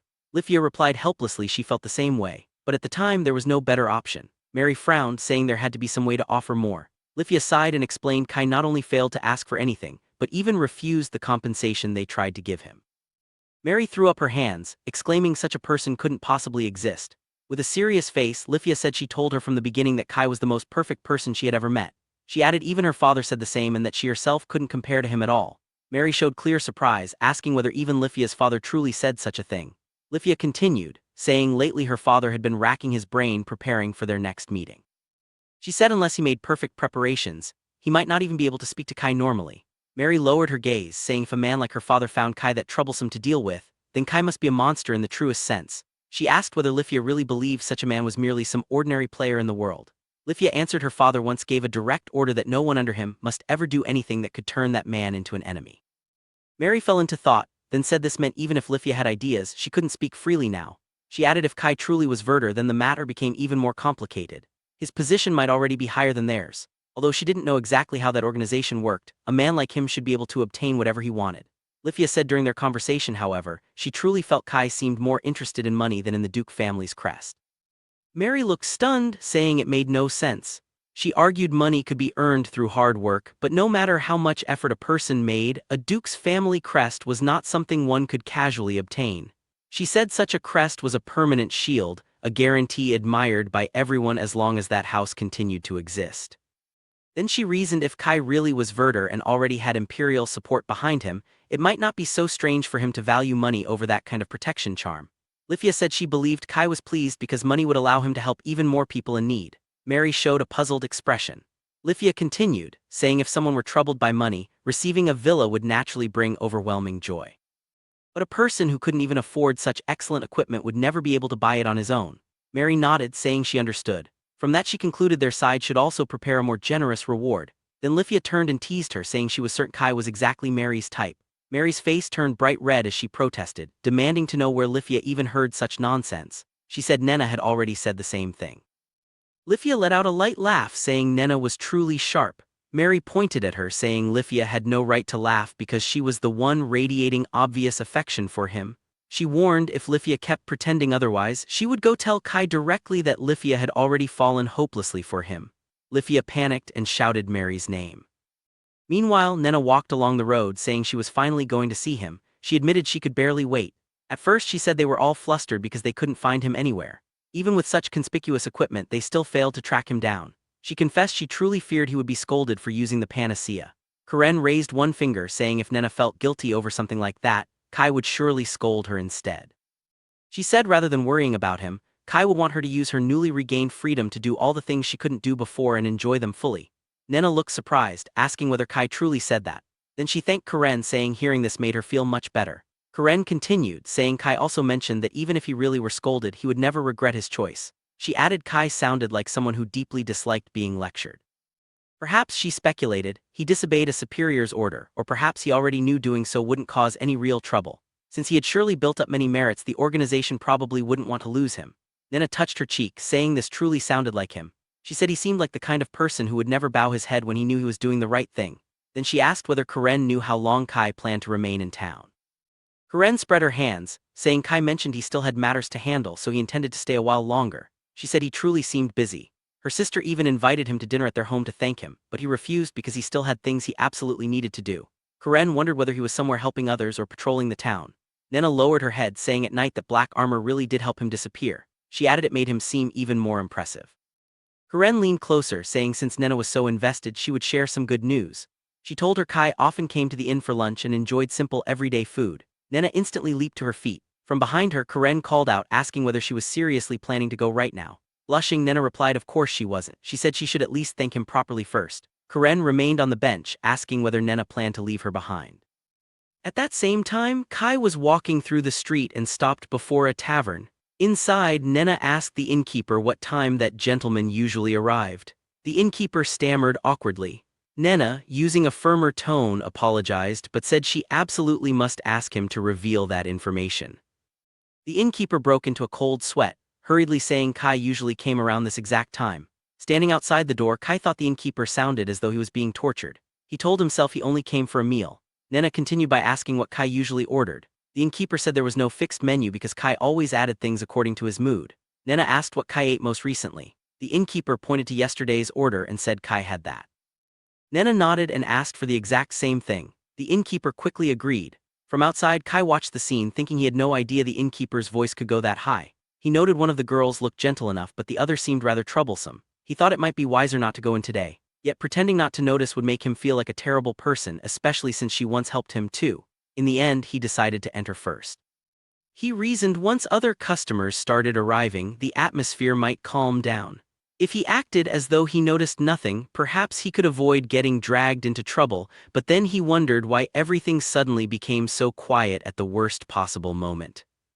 A helmeted nun assisted Nena and told her to hold her posture. Nena, red-faced, responded she understood. The innkeeper looked toward Kai with desperate gratitude as though silently thanking him. Kai said with some confusion he would like to order food. Nena grew slightly nervous as she looked at him, asking whether he remembered her. Kai replied of course he did, saying he was glad to see she was safe and well. Nena gripped the pendant at her chest, saying she was equally glad to see he was healthy. Kai glanced toward the innkeeper who was hiding behind the door and then addressed Nena's guard. He said he understood the man had a status and duties to consider, but because Nena herself requested the innkeeper stay quiet, he asked the guard to overlook what happened earlier. Nena's bodyguard bowed and offered a sincere apology, saying she had been rude. The innkeeper quickly waved his hands, saying it was nothing at all. He even said he ought to be grateful for such generosity. Kai looked back at Nena, saying she seemed completely different from before, even down to her clothes. He admitted he didn't recognize her at first. Nena showed off her nun's habit, asking whether it suited her. Kai replied it would suit her even better when she grew a little older. Nena beamed and thanked him warmly. Looking at her sleeves, Kai said he truly never expected her to be a member of the Holy Church. Nena smiled. Kai gestured toward his own eyes, asking about her sight since that day. Seeing the lively energy in the girl before him, Kai realized she truly was fine now, and he quietly said this was a great relief. Nena lowered her head and softly said she was now happier than anyone. For years, she said, she couldn't clearly see the faces of her own family. Kai answered helplessly she shouldn't suddenly bring up something so heavy. Blushing, Nena apologized. Kai told her for now she should simply lift her head and enjoy life from this point on. Otherwise, he said, using that medicine on her would have had no meaning. Nena smiled, saying she understood and would do her best. The innkeeper arrived with the dishes, apologizing for the wait. Nena said she wanted to eat the same meal as Kai, and that was the very reason she came that day. Kai said thoughtfully that apparently she could feel that way too. Nena nodded, saying yes. Kai added that if she couldn't finish the food, he and her guard would help her deal with it. Nena smiled and thanked him. Kai then asked whether the time she was allowed to be outside was limited. He said it would be a shame to let freshly prepared food go cold. Nena clasped her hands together, saying in that case she would begin eating. As soon as she tasted it, her face lit up with surprise, saying it was truly delicious. Kai spread his hands proudly, saying he was right because the food there was excellent. The innkeeper asked in annoyance why Kai looked so proud of someone else's cooking. Kai complained about why only his own dish was plated so crudely. Then he said he would let it slide today considering the innkeeper nearly lost his soul from fright earlier. Nena laughed, saying Kai and the innkeeper seemed genuinely close. Kai brought his hands together, saying their relationship was decent enough. The innkeeper answered with a helpless expression that Kai never once spoke of his background or revealed who he really was. He said if he had known earlier, he would have kept his distance because dealing with someone so mysterious was exhausting. Kai suddenly realized the innkeeper had said too much. He turned toward Nena's guard, asking whether just this once the man could pretend he never heard that. The guard replied that as long as Lady Nena was not angry, he could act as though nothing happened. Nena smiled, saying she had no intention of getting angry. The innkeeper, sweating nervously, begged them to spare him. Kai found the innkeeper's stiff reaction amusing. The innkeeper protested this was how any normal person would react, saying Kai was the true oddball. Nena looked at Kai, saying she had something she wanted to ask. Since her time outside was limited, she hoped they could set a proper date so she might visit him formally and offer her thanks. Nena said she wanted to discuss a date for visiting so she could thank him properly. The moment he heard that, Jet Black froze. Beneath the helmet his eyes widened, and he could only stare in stunned silence before blankly reacting in confusion. Seeing the conversation turn serious, the shopkeeper awkwardly said he should probably step away from the table for this one. Looking flustered, Kai nervously asked whether he was somehow supposed to be the one going off to visit the great cathedral or something. Nena immediately said it wasn't like that at all. She explained she and the others would of course come to his estate to thank him. Jet Black replied this meant she already knew where that estate was. Nena bowed her head, saying if this displeased him they would apologize properly. Behind the helmet, Kai was badly shaken. He wondered how she already had that information when he only received that villa a little while ago. Kai said he wasn't upset, only impressed, then told Nena if she wanted to visit she should do it on a day off because he had things to handle during the week. Nena said she already knew how busy he was, suggesting next Sunday around noon instead. He agreed, then asked who would be coming. Nena explained her father and mother would come along with her elder sister, herself, and several guards. That answer left him speechless. Under the helmet he broke into a cold sweat, thinking Nena's family was far more powerful than he expected. Trying to salvage the situation, he asked whether he could choose who actually came to the estate. When Nena asked what he meant, he bluntly said he would rather her parents not come. She reacted in shock, but he quickly explained he wasn't looking for some stiff formal visit and didn't want to attract even more attention. From the side, the innkeeper dryly remarked on the absurdity of hearing that from a man still covered in full black armor, and Kai could only think with annoyance that the old man should give him a break. Kai continued by saying he would honestly prefer Nena's parents to focus on their work since it would be bad if something happened while they were away. Even when Nena hesitated, he pressed on, saying they could still exchange thanks even if her parents didn't attend. He added that high-ranking people like them scared him and he absolutely didn't want to meet them. Nena carefully asked whether that meant he didn't trust things to proceed with only her sister there, but he immediately denied that with force. At that point the masked guard calmly stepped in, said the matter was settled, and Kai told her to pass the decision on to his superiors. The guard replied this was her intention from the beginning, and admitted the arrangement helped a lot. Seeing it resolved so neatly, Kai quietly thought things were going surprisingly smoothly for once. After the meal ended, Nena and her escort rose to leave. Nena politely said they would take their leave for now and looked forward to seeing him again soon. Kai gave a simple farewell and watched them go. The moment the door closed and the bell rang, all the tension drained out of him. He slumped with a hand on his head, letting out a long exhausted sigh. The innkeeper returned carrying another plate, asking whether Kai was seriously claiming to be the tired one. He said anyone would be worn out after dealing with that kind of group. Teasingly adding this was rich coming from the man who had just been speaking so casually with Lady Nena. Kai gave in, saying maybe it was better to call them both tired. The innkeeper studied him, admitting he already knew Kai was no ordinary person but never imagined he was the kind of man who could stand on equal footing with the Holy Church. Kai could only think that if that were really true, his life would be much easier. When the innkeeper noticed him staring off into the distance, he said Kai could stop pretending around him already. Kai then said he realized something important. Even after learning all this, he still hadn't changed the way he treated him at all. The innkeeper replied acting normal around him should be better for him as well. Kai answered honestly it really did help. The innkeeper then asked him not to sue or punish him later for saying something disrespectful to his superior. Kai said he would never do anything like that, adding he was in no position to throw around words like insult in the first place. He then brought up Nena's bodyguard, saying she was genuinely frightening, clearly one of those top-class elites. The innkeeper agreed at once, explaining holy guards were all elites, so of course someone in that role would be formidable. As they kept talking, Kai said from the fragments he heard, it seemed people around him already knew a great deal about him now, and he admitted it would have been nice to learn that sooner. The innkeeper immediately burst out that he should have said so earlier because he truly thought he was going to die. Kai apologized sincerely. The innkeeper said even so they really went easy on him. When Kai asked what he meant by that, he explained they never tried to crush him with status or threaten him. He said they simply kept asking politely, realizing while he was taking of Nena's already limited free time, the guard still had to make sure she ate properly and stayed on schedule. From that point of view, he said their firm attitude was only natural. The masked guard's stern behavior lingered in his mind, and the innkeeper reflected that such people show their loyalty through that very kind of discipline. Kai remarked this sounded like a rough position for the bodyguard, too, like the pain of someone stuck in the middle. He then added serving people in power was probably like that for anyone in such a role, and that Kai of all people should understand that better than most. The innkeeper went on to mention he heard Kai was the one who spoke up about public image and status when people were trying to defend someone's side. Kai admitted almost helplessly he didn't actually understand any of that world and only said whatever sounded right at the time. Hearing that, the innkeeper said this only proved Kai lived in a position where he didn't need to worry about such things. When the innkeeper started wondering aloud whether that meant Kai was even above some major church authority, Kai immediately denied it, saying the truth was the exact opposite. He said he was so far beneath people like that he couldn't even begin to grasp their world. The innkeeper finally cut the conversation off, saying this was enough and the discussion was over.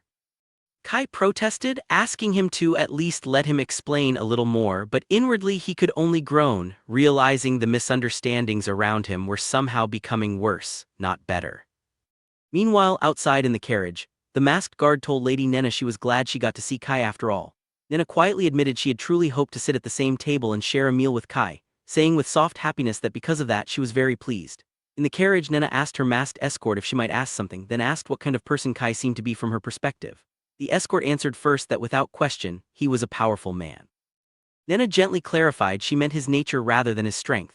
The escort apologized, explaining she had been under constant watch the whole time and didn't have the luxury to think about that. That answer shocked Nena, and when she quietly repeated the phrase to herself, the escort explained people were known to lower their guard while eating. So she assumed she herself was being observed to make sure her vigilance hadn't slipped. She then said as Nena's guard detail they already carried the heavy failure of having once allowed Nena to be kidnapped, and on top of that they failed to detect Kai as well. She called that unforgivable. She added that although they had spoken with the shopkeeper, she never treated that as an excuse to relax her vigilance. Nena wondered aloud whether Kai might simply have an unusually faint presence, but the escort rejected that at once, saying it was impossible, insisting the difference was one of skill. Even so, she thanked Nena for the concern. She then said Kai might even have anticipated she would clash with the shopkeeper. To her, the timing and the whole flow of events felt too precise to be mere coincidence. Nena fell silent as the escort continued, saying either he already knew they were heading to that inn or he possessed an extraordinary eye for judging situations. She admitted she kept thinking about what he truly meant by his words, saying she would report everything to Nena's father as well. Nena then asked if she meant the part about thanks. The escort noted Nena noticed it too. She explained a man in Kai's position would never normally throw away the chance to meet Nena's parents, especially when he stood in a position to be owed a favor. She said although he claimed he disliked drawing attention, that was likely only a pretext. Nena realized that explanation made sense. The guard went on to say people often claimed they disliked dealing with the powerful, but the way Kai interacted with Nena so naturally didn't fit that excuse at all. She added there were even rumors linking him to Werder, so he was probably already accustomed to dealing with powerful people. After a heavy silence, Nena reluctantly said she hated to say it, but perhaps some kind of trouble was brewing at the great cathedral. She admitted she couldn't be certain, yet said knowing Kai, there must be an important reason behind what he said because he wasn't someone who would make such a request over something trivial. The escort immediately agreed, saying they should consult Nena's father as soon as possible. She apologized and asked whether she might tell the driver to hurry. Nena agreed and the carriage rushed on. Later at the mansion, Nena's elder sister sat with her and nervously remarked that even so, being personally requested by him still meant a lot. She then blurts out, half flustered, that Kai really did have good taste. Nena noticed at once her sister's voice was shaking and quietly pointed it out, even nodding her legs seemed to be trembling too. Embarrassed, her sister stammered she had simply not expected him to go so far as to specifically say he didn't want their parents coming along just to offer thanks. She admitted that with all the talk about Werder and everything surrounding him, she couldn't say she failed to understand the burden he was under. Nena gently said it would be fine, reassuring her sister that Kai was truly a wonderful person. She added he was generous as her sister herself. That made her think perhaps going to see him as her usual self would be fair enough after all. Nena answered it would probably be fine, but her sister immediately recoiled in alarm at the thought. Nena, confused, said it was much easier to simply be oneself, yet her sister countered good impressions usually came from the polished version of a person, nodding to herself it was that refined version that usually won admiration. Nena warmly replied she preferred the real her better. Her sister was moved by that and said she would take those words to heart. As their talk continued, the elder sister reflected that Kai truly was incredible. She said he managed to be the very first to notice suspicious movements around the inn and always stayed one step ahead in Alia. Based on how busy he seemed, she believed he must have been investigating all sorts of things behind the scenes. Nena wondered how he even gathered information like that, but her sister answered it was definitely better for them not to know. To her, that kind of matter was obviously top secret. She warned if they dug into it, there was a chance he might start viewing them as enemies, and in the worst case he could decide they weren't worth the trouble and cut ties with them completely. Her thoughts grew darker as she concluded how everyone looked at it. Kai was a complete monster in the most overwhelming sense. She even said for all they knew, he could be listening to their conversation right now. Nena tried to brush that off, saying there were guards at the entrance, so there was no way something like that could happen. But at that exact moment, both of them heard footsteps from above. The sound seemed to come from the ceiling itself. Nena stiffened and nervously called to her sister. Her sister forced a shaky smile, saying it must be some kind of animal, reminding Nena there was once a time when an animal got onto the roof. So it was probably just that again. Even then, Nena couldn't fully settle down. She thought with the timing being what it was, the whole thing still felt a little too strange. Even so, her thoughts drifted back to Kai and she quietly reflected he really was kind. She imagined he might even be watching over them just in case something happened. But when she looked toward the entrance and remembered guards were posted at the main gate, she realized how impossible that should be and fell silent. And then the promised day arrived. Kai visited the inn again. The innkeeper said if he were in Kai's position he would never have had the time to go out like this so calmly. Anyone in his place would have been running through the entire meeting in their head without stopping. After saying he got that feeling, Kai thanked the innkeeper for the meal. Inwardly, he reminded himself that today the ruling On's household of the Holy Church was coming to see him. He reassured himself he at least succeeded in keeping Nena's powerful parents from attending, and he told himself he had already rehearsed the first meeting in his head perfectly. Even so, one thing still worried him. He admitted to himself the real problem would be speaking with Nena's sister for the first time. To comfort himself, he decided if things became difficult, he would just leave everything to Nena. Feeling satisfied with that idea, he praised his own plan as perfect. With one hand on his head, he said the real reason he came to see the innkeeper on such an important day was that something had been bothering him. The innkeeper noticed and asked whether something was on his mind. Kai then explained the other day, Duke Dgo assigned a resident maid to manage the estate for him. As he thought back on the maid's stiff and distant behavior, he said she'd been keeping so much distance from him that the whole situation felt oddly lonely. The innkeeper listened and said he actually felt sorry for her. He said it sounded like a huge responsibility. Hearing that, Kai fell silent and could only stare blankly ahead. Kai thought after getting scolded by Nena's bodyguard, the shopkeeper probably no longer pitied him. As he looked around, he noticed the place had become much busier and said there seemed to be more staff now too. The shopkeeper cheerfully answered it was all thanks to him. He explained after Kai started eating there and Lady Nena came as well, word spread through town, and now everyone wanted to eat what Lady Nena ate. Kai reflected Nena really was that popular. The shopkeeper added ever since she regained her sight she had been showing herself in public more often, and with looks like hers that kind of attention was only natural. Kai quietly agreed, thinking even though she was still young, anyone could tell she would become a true beauty. The shopkeeper then remembered he had something else for Kai, and asked whether he had heard about the new religious group that suddenly appeared and started picking a fight with the Holy Church. The moment he heard that, Kai realized this must have been the information the man had been lining up ahead of time, thinking it sounded like a matter on a very large scale. He asked whether the rumor came from a customer. The shopkeeper said it did, then explained people were spreading stories that archbishops and bishops were doing evil things. He added they were feeding nonsense to believers to stir up division inside the Holy Church, and he said it was clearly meant to weaken the Ansachi family's influence. Kai thought being tied to power must be exhausting if it always dragged a person into trouble like this. The innkeeper then said Kai's reaction made sense because there was no way he didn't already know the kind of things even he could pick up. Kai asked what he would have done if he had claimed not to know. The innkeeper said he would probably just have given him one of those vague agreeable answers. Kai asked what that was supposed to mean, then turned back to the rumor and said the Holy Church should be able to handle something like this. In his mind, he reasoned they weren't the sort to sit still without countermeasures, nor would they allow their prestige to crumble so easily. The shopkeeper said he would like to believe that too, but the situation sounded genuinely messy. He pointed out for something that appeared out of nowhere it had gained a lot of momentum. Kai brushed it off, saying it would be fine in the end because the Holy Church still had power and fame.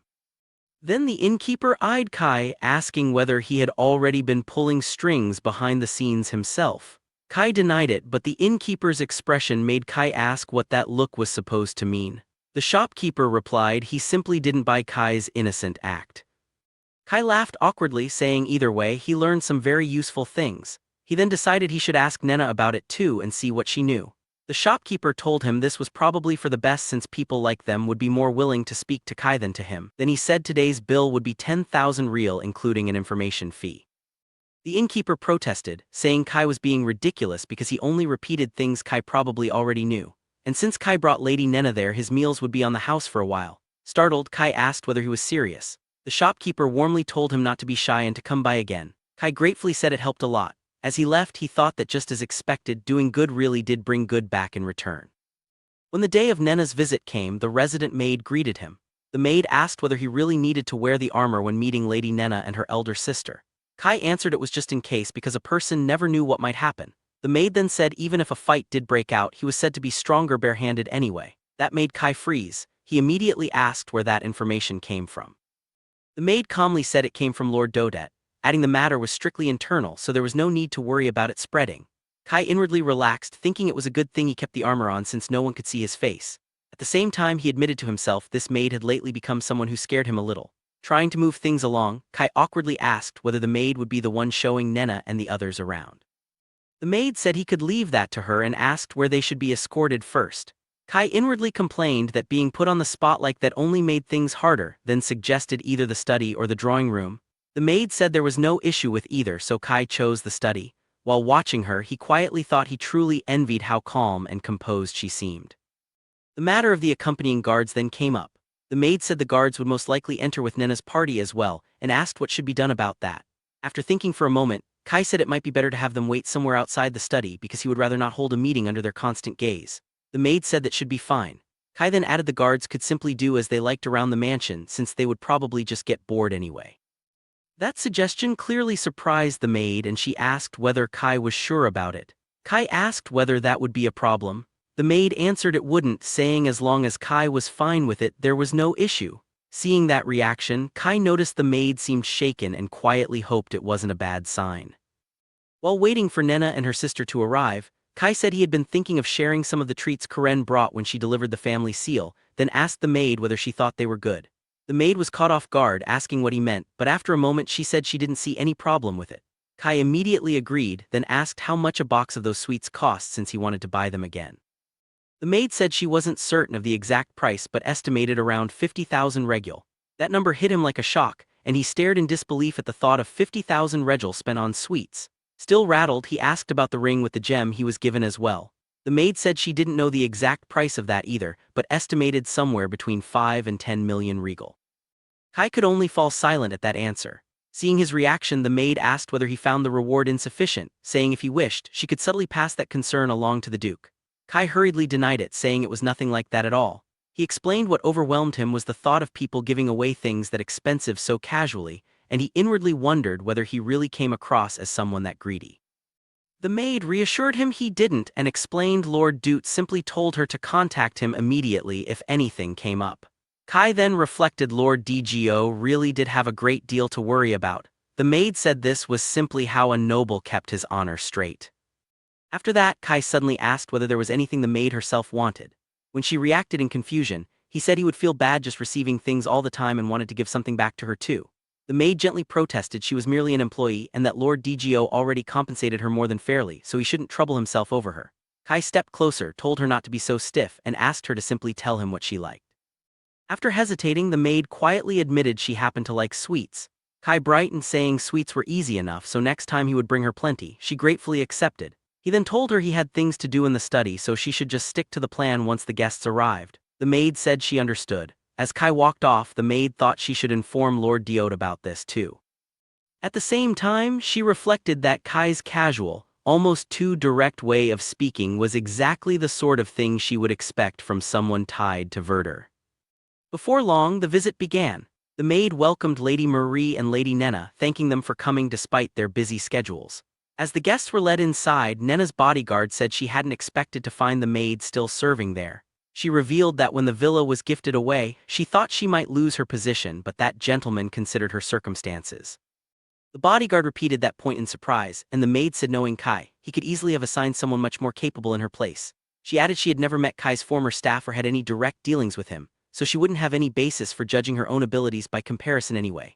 The bodyguard reminded her they were supposed to be talking about him, not her. The maid agreed, saying if they kept going like this they would only run in circles. The bodyguard agreed as well. Together, they concluded Kai was a secretive man who gave very little away, and that the people around him had already been told not to pry too deeply into him. As they continued walking, the bodyguard said it still must be difficult having a man like that as master of the house. The maid admitted honestly she was probably the one who had spoken with him the most, and that even Lord DGO himself once bowed his head to him. She also said there were no guards stationed anywhere in the estate because Kai personally said there was no need, explaining guards everywhere would only make things feel stuffy. Another servant repeated that point in disbelief, and the maid confirmed it was exactly what he said. The bodyguard then interpreted that attitude to mean if anyone wanted to come at him, he could simply let them come because he clearly had the ability to back that up. The maid quietly agreed that even without guards, being inside his territory was about as safe as it gets. The bodyguard then joked she should be careful not to let that kind of atmosphere ruin her stomach with stress. Soon after, the bodyguard stopped the small talk and said she would like to confirm something one more time. She asked whether it was true they were free to spend their time however they wished until Nena and Marie finished meeting with Kai. The maid said this was exactly what she was instructed. The bodyguard then asked for the maid's opinion since she lived with him every day and might have some insight into what he really meant. The maid said she couldn't take responsibility for pure speculation, but she would still share her guess. She said she didn't believe he meant they were free to rest idly inside the mansion. In her view, that was never the whole point. She reminded the bodyguard that protecting Nena was still her most important duty, and there was no way Kai meant she could simply abandon that. She explained assigning the guards to a fixed waiting room might slow their reactions and keep them from doing their jobs properly. To her, what Kai really meant by telling them to do as they liked was that they should act according to their own ability and judgment. The bodyguard thought over that interpretation and said if that was the case, then from his point of view he didn't really rely on them at all. The maid said it wasn't that he didn't trust them. Rather, she believed he wanted them not to depend on his help. In her eyes, he was forcing them to face a harsh truth. He would not always be there to save them. She said if they wanted to protect the smiles of the ones they served, then they needed to develop that mindset themselves. Finally, she admitted this was only her guess, but she believed it was the most likely explanation. The bodyguard sincerely thanked her and asked that her thanks be passed on to Kai as well. Meanwhile, Kai sat waiting in the study, baffled all over again. Inwardly, he complained he was only saying ordinary things and telling people to relax if they wanted to. So he couldn't understand why everyone kept reacting as though he meant something deeper. He wondered whether there was anything rude about that at all. Then he concluded to himself that they were the ones acting strangely. At last, Nena and Marie sat across from him. Marie apologized and said she wanted to ask him just one thing. She explained she meant it in terms of how she should adjust her future conduct around him. Kai stared at her in confusion, trying to figure out what exactly she was asking. Nena simply confirmed this was what her sister meant, but that didn't help him at all. He inwardly groaned, wondering what Marie was even talking about. Then he looked toward Nena in silent desperation, asking in his heart what he was supposed to do here. By the end, he was practically begging for someone to help. Kai sat across from the two holy sisters within the grand, massive library, enveloped in an incredibly tense atmosphere.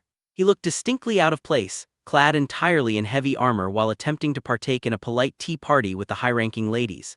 The two sisters maintained a strict, serious composure, listening to Kai's proposal in the midst of the fraught meeting. Sweating beneath his steel plating, Kai desperately tried to convince the young women to relax before they delved into the main topic. Beside Marie, the younger sister sat terrified that the older sibling would lose her temper and destroy her pristine, holy reputation in front of their guest. Kai watched the silent internal drama playing out between the sisters with growing concern. Realizing the atmosphere in the room was fast approaching its breaking point, he sensed the mounting pressure and worried that the entire meeting would fall apart before it could even truly begin. Marie stared at Kai in total disbelief, thoroughly shocked that he would speak so bluntly regarding her private loss of dignity. It appeared as though her mind had entirely short-circuited. She had not expected him to be so direct about her facade, leaving her completely stunned. Kai stood there looking visibly exhausted by their strange power games, having no time to waste on such petty drama. Suddenly, Marie underwent a drastic personality shift. Deciding to take Kai at his word, she finally dropped her intimidating, commanding persona. She transformed into a sweet, smiling young lady so rapidly that watching it gave Kai a severe case of emotional whiplash. The older sister attempted to steer the conversation back to the main topic of their mission, but Kai immediately interrupted, stopping her in her tracks with a highly specific and important question before she could finish pivoting back to the task at hand. As they spoke, unseen by the girls, shady hooded figures with glowing red eyes lurked deeply in the darkness elsewhere. These were far from average cultists, and they looked prepared to unleash serious chaos very soon. Kai explained to the sisters that he was well aware of these shadowy individuals and their recent plots to sow chaos within the religious order. The younger sister looked remarkably nervous, questioning if it was truly appropriate to discuss such high-level secrets with an outsider. To Kai's utter confusion, the girls suddenly began thanking him for things he did not even recall doing for them. Marie leveled a suspicious glare at him, wondering just how much this mysterious warrior was actually able to see into the future. Weighing the escalating danger, she finally made the decision to place her full trust in him, directly asking for his assistance. They prepared to explain everything, officially counting on Kai to deliver them from the crisis. Kai was left metaphorically scratching his head, bewildered as to how a simple conversation had so swiftly morphed into a serious military strategy session. Together, they finalized a plan to lure the enemies into a trap, allowing them to launch a devastating counterattack at the perfect moment. Meanwhile, the sun shone brightly over the massive cathedral as the trio discussed how vulnerable the holy building was now that its high-ranking officials were away. Kai realized that if their misinformation campaign had actually worked, then today would be the exact day the cultists chose to strike the church. The younger sister suddenly reacted as though she had just felt a dark presence looming nearby, realizing that the time for talking was officially over. Kai quickly asked for confirmation that their parents were still safely guarded inside the cathedral with plenty of extra security surrounding them. He then shared a quick, light-hearted moment with the worried girl, ensuring she remained calm before the real battle commenced. Far away outside the cathedral's gates, a small army of holy knights stood at the ready, prepared to defend their home against whatever threat came their way. Back in the library, both sisters sat together in a heavy silence, waiting for the signal that the enemy had finally made their move. To break the tension, Kai asked the girls to make sure they thanked their parents for all the hard work they had put in lately. Marie gave him a completely blank stare, having no idea why he was being so unfathomably polite to her family members. The younger sister was equally confused by the strange comment, wondering if he was hiding a secret meaning behind his words. Realizing he had just made the room incredibly awkward, Kai flashed a nervous smile and attempted to laugh it off. The girls continued to stare at him in total confusion, trying to process the strange end to their conversation. Concurrently, deep within the quiet halls of the cathedral, sunlight filtered through the grand pillars, creating a deceivingly calm atmosphere just before the storm. Back at the Knight headquarters, the high-ranking members hotly debated whether staying hidden in wait was actually hurting their reputation more than it was helping. They realized that if they did not show their faces soon, the enemy faction would only grow more confident and emboldened. Despite the arguments, one of the high-ranking officials remained firm in their current strategy, insisting they would not change their previous decision regardless of the potential risks. A veteran knight clenched his fist in rage, viewing the idea of someone predicting the future as absolutely ridiculous nonsense. One of the lead knights began to openly question how a random outsider could possibly possess access to such high-level intelligence. Another lead knight was absolutely fuming, believing that sitting around waiting was a complete waste of his time. He was thoroughly convinced that Kai was merely making up believable stories to play the hero for the church while everyone else wasted their time guarding an empty hall. Eventually, the skeptical knight reached his breaking point. Deciding he had enough of waiting around for a ghost, he ordered his men to return to their actual duties instead of standing around doing nothing. He fumed at the very thought of being made to look like a fool by some random outsider. Several hours passed with no activity. A priest continued to diligently work on his paperwork while the lady beside him calmly enjoyed a cup of tea. The skeptical knight continued to grind his teeth in mounting frustration as the silence in the room became unbearable. Just as he was about to officially call off the stakeout, a messenger suddenly burst through the doors with an urgent report. The scout breathlessly announced that a large group was actively marching toward the cathedral and might even be attempting to occupy the building. The priest clutched his staff with a firm grip, preparing to deal with the approaching mob personally. He immediately took command, ordering his first and second security units to move from the rear exit toward the main entrance. He then directed the third and fourth units to secure the left side to prevent any of the cultists from escaping. He commanded his staff to gather every available person in the building, intending to use this moment to publicly debunk the claims of the outsiders. All the knights shouted out in unison, preparing to follow the priest out to the front gates. A massive group of soldiers began rushing through the halls to reach their assigned positions before the clash began. The arrogant knight was left entirely speechless, suddenly realizing that the outsider had been right about everything. Back at the estate, Kai's voice echoed through the luxurious reception room as the sisters listened from their seats. He was sweating bullets, desperately trying to explain that he could not possibly accept such a massive fortune as a reward. Nena, however, was practically begging him to take the offered chests of gold and rare jewels, feeling that the church would be in a terrible bind if he refused. The sisters felt incredibly awkward about his persistent refusal and tried their best to pressure him into taking the treasure. Nena went so far as to bow her head in sheer desperation, feeling awful at the prospect of him leaving empty-handed. Marie found his selfless nature almost frightening, watching in awe as he turned down a life-changing amount of money without a second of hesitation. He remained firm in his decision, decisively shutting the heavy wooden lids to show he was done with the gold. He pushed the coins and expensive jewelry boxes away as if they were nothing, proving he truly was not in this for the money. He candidly admitted that receiving so much wealth actually frightened him a little bit, a remarkably grounded perspective for an elite adventurer. The atmosphere grew slightly comical as the sisters visibly sweated over his refusal. Deciding to pivot, Kai asked about Nena's parents instead. He wondered aloud if they were still planning to make a trip just to thank him in person, looking more than a little nervous at the prospect. When Nena confirmed that the visit was already a done deal, Kai began to panic internally, desperately wanting to avoid any further attention. Marie noticed his sudden change in behavior, wondering if meeting their family was actually a bad idea for him.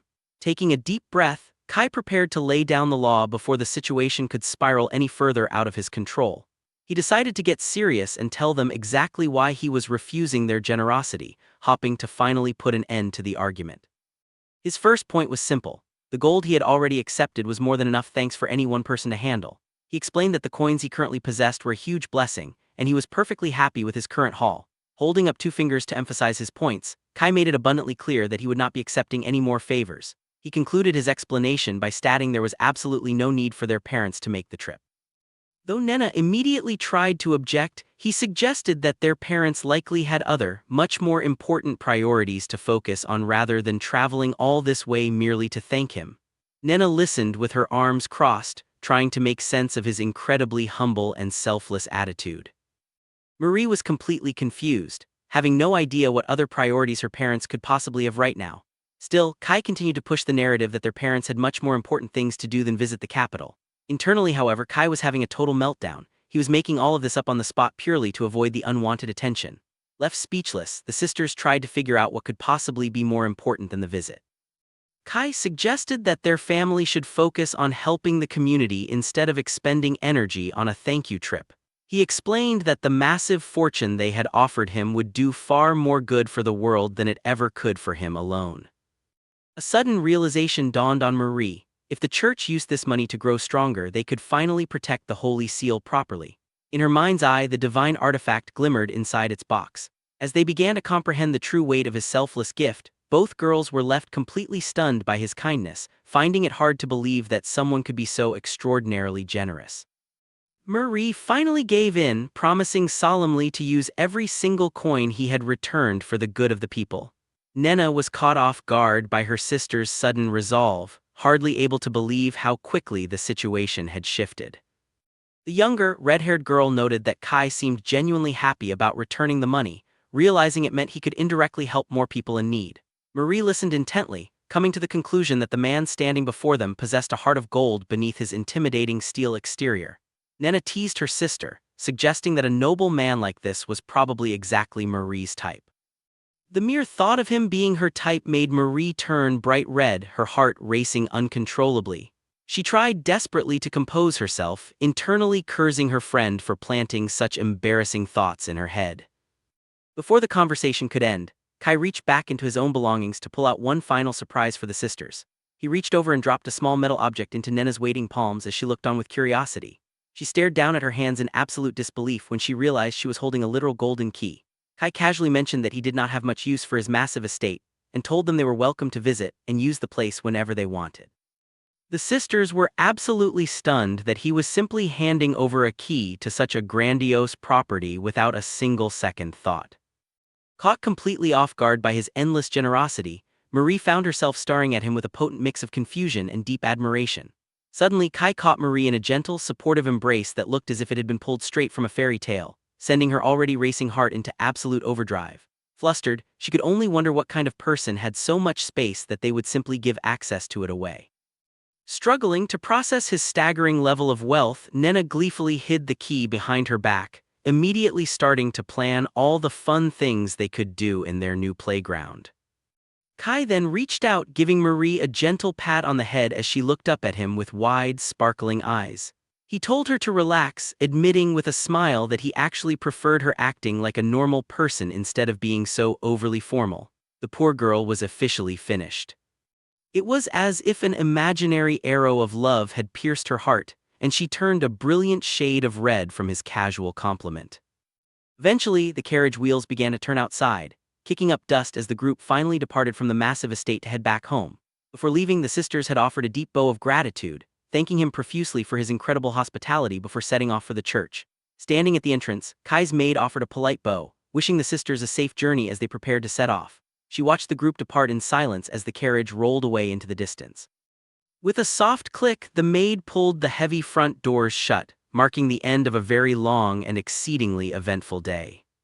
Walking through the estate's grand hallways usually made the maid feel incredibly small. It was exactly the kind of place she would normally avoid. She paused to take a moment to steady her nerves, knowing full well she could not afford to make even the slightest mistake in this house. Inside the office, the master of the house was practically losing his mind at his desk from the day's stress. Preparing to deliver her final report, the maid took a deep breath to calm her racing heart and gave the heavy wooden door a firm knock to announce her presence. Kai, waiting inside, called out for her to come in before he completely collapsed from the sheer exhaustion of the day's events. Stepping inside, she delivered the news that Lady Marie and Lady Nena had officially left the premises. Kai let out a massive sigh of relief and thanked her. Suddenly, the maid stopped, second-guessing her own eyes. Something about her master felt distinctly different than it had just moments before. Breaking the silence, she finally asked if he had seriously been wearing that heavy suit of armor the entire time he was talking to the young ladies. She stared at him, trying to process his bizarre logic, and realized she might never truly understand why he felt the constant need to hide himself away. Furthermore, she was genuinely shocked by the day's events. She had never seen Marie act so charmingly toward anyone before. There was definitely something uniquely different about Kai. Kai thought the whole situation was rather amusing, realizing that despite her lofty position, Marie was ultimately still just a kid who occasionally acted her age. The maid informed him that Marie was now a huge fan and was already looking forward to her very next visit to the estate. Kai blushed, figuring the girl was probably just being polite, but hearing such high praise still made him feel undeniably good. Reeling from the unprecedented social victory, the maid looked over at the scattered gifts, wondering if it was his natural charisma or his careful choice of words that had moved the young lady so deeply. Deflecting the compliment, Kai started waving his hands around in a total panic, definitely not ready to accept that kind of praise from his own staff. The maid merely gave him a flat look that clearly stated she did not believe a single humble word coming out of his mouth, leaving him to sweat under her piercing gaze.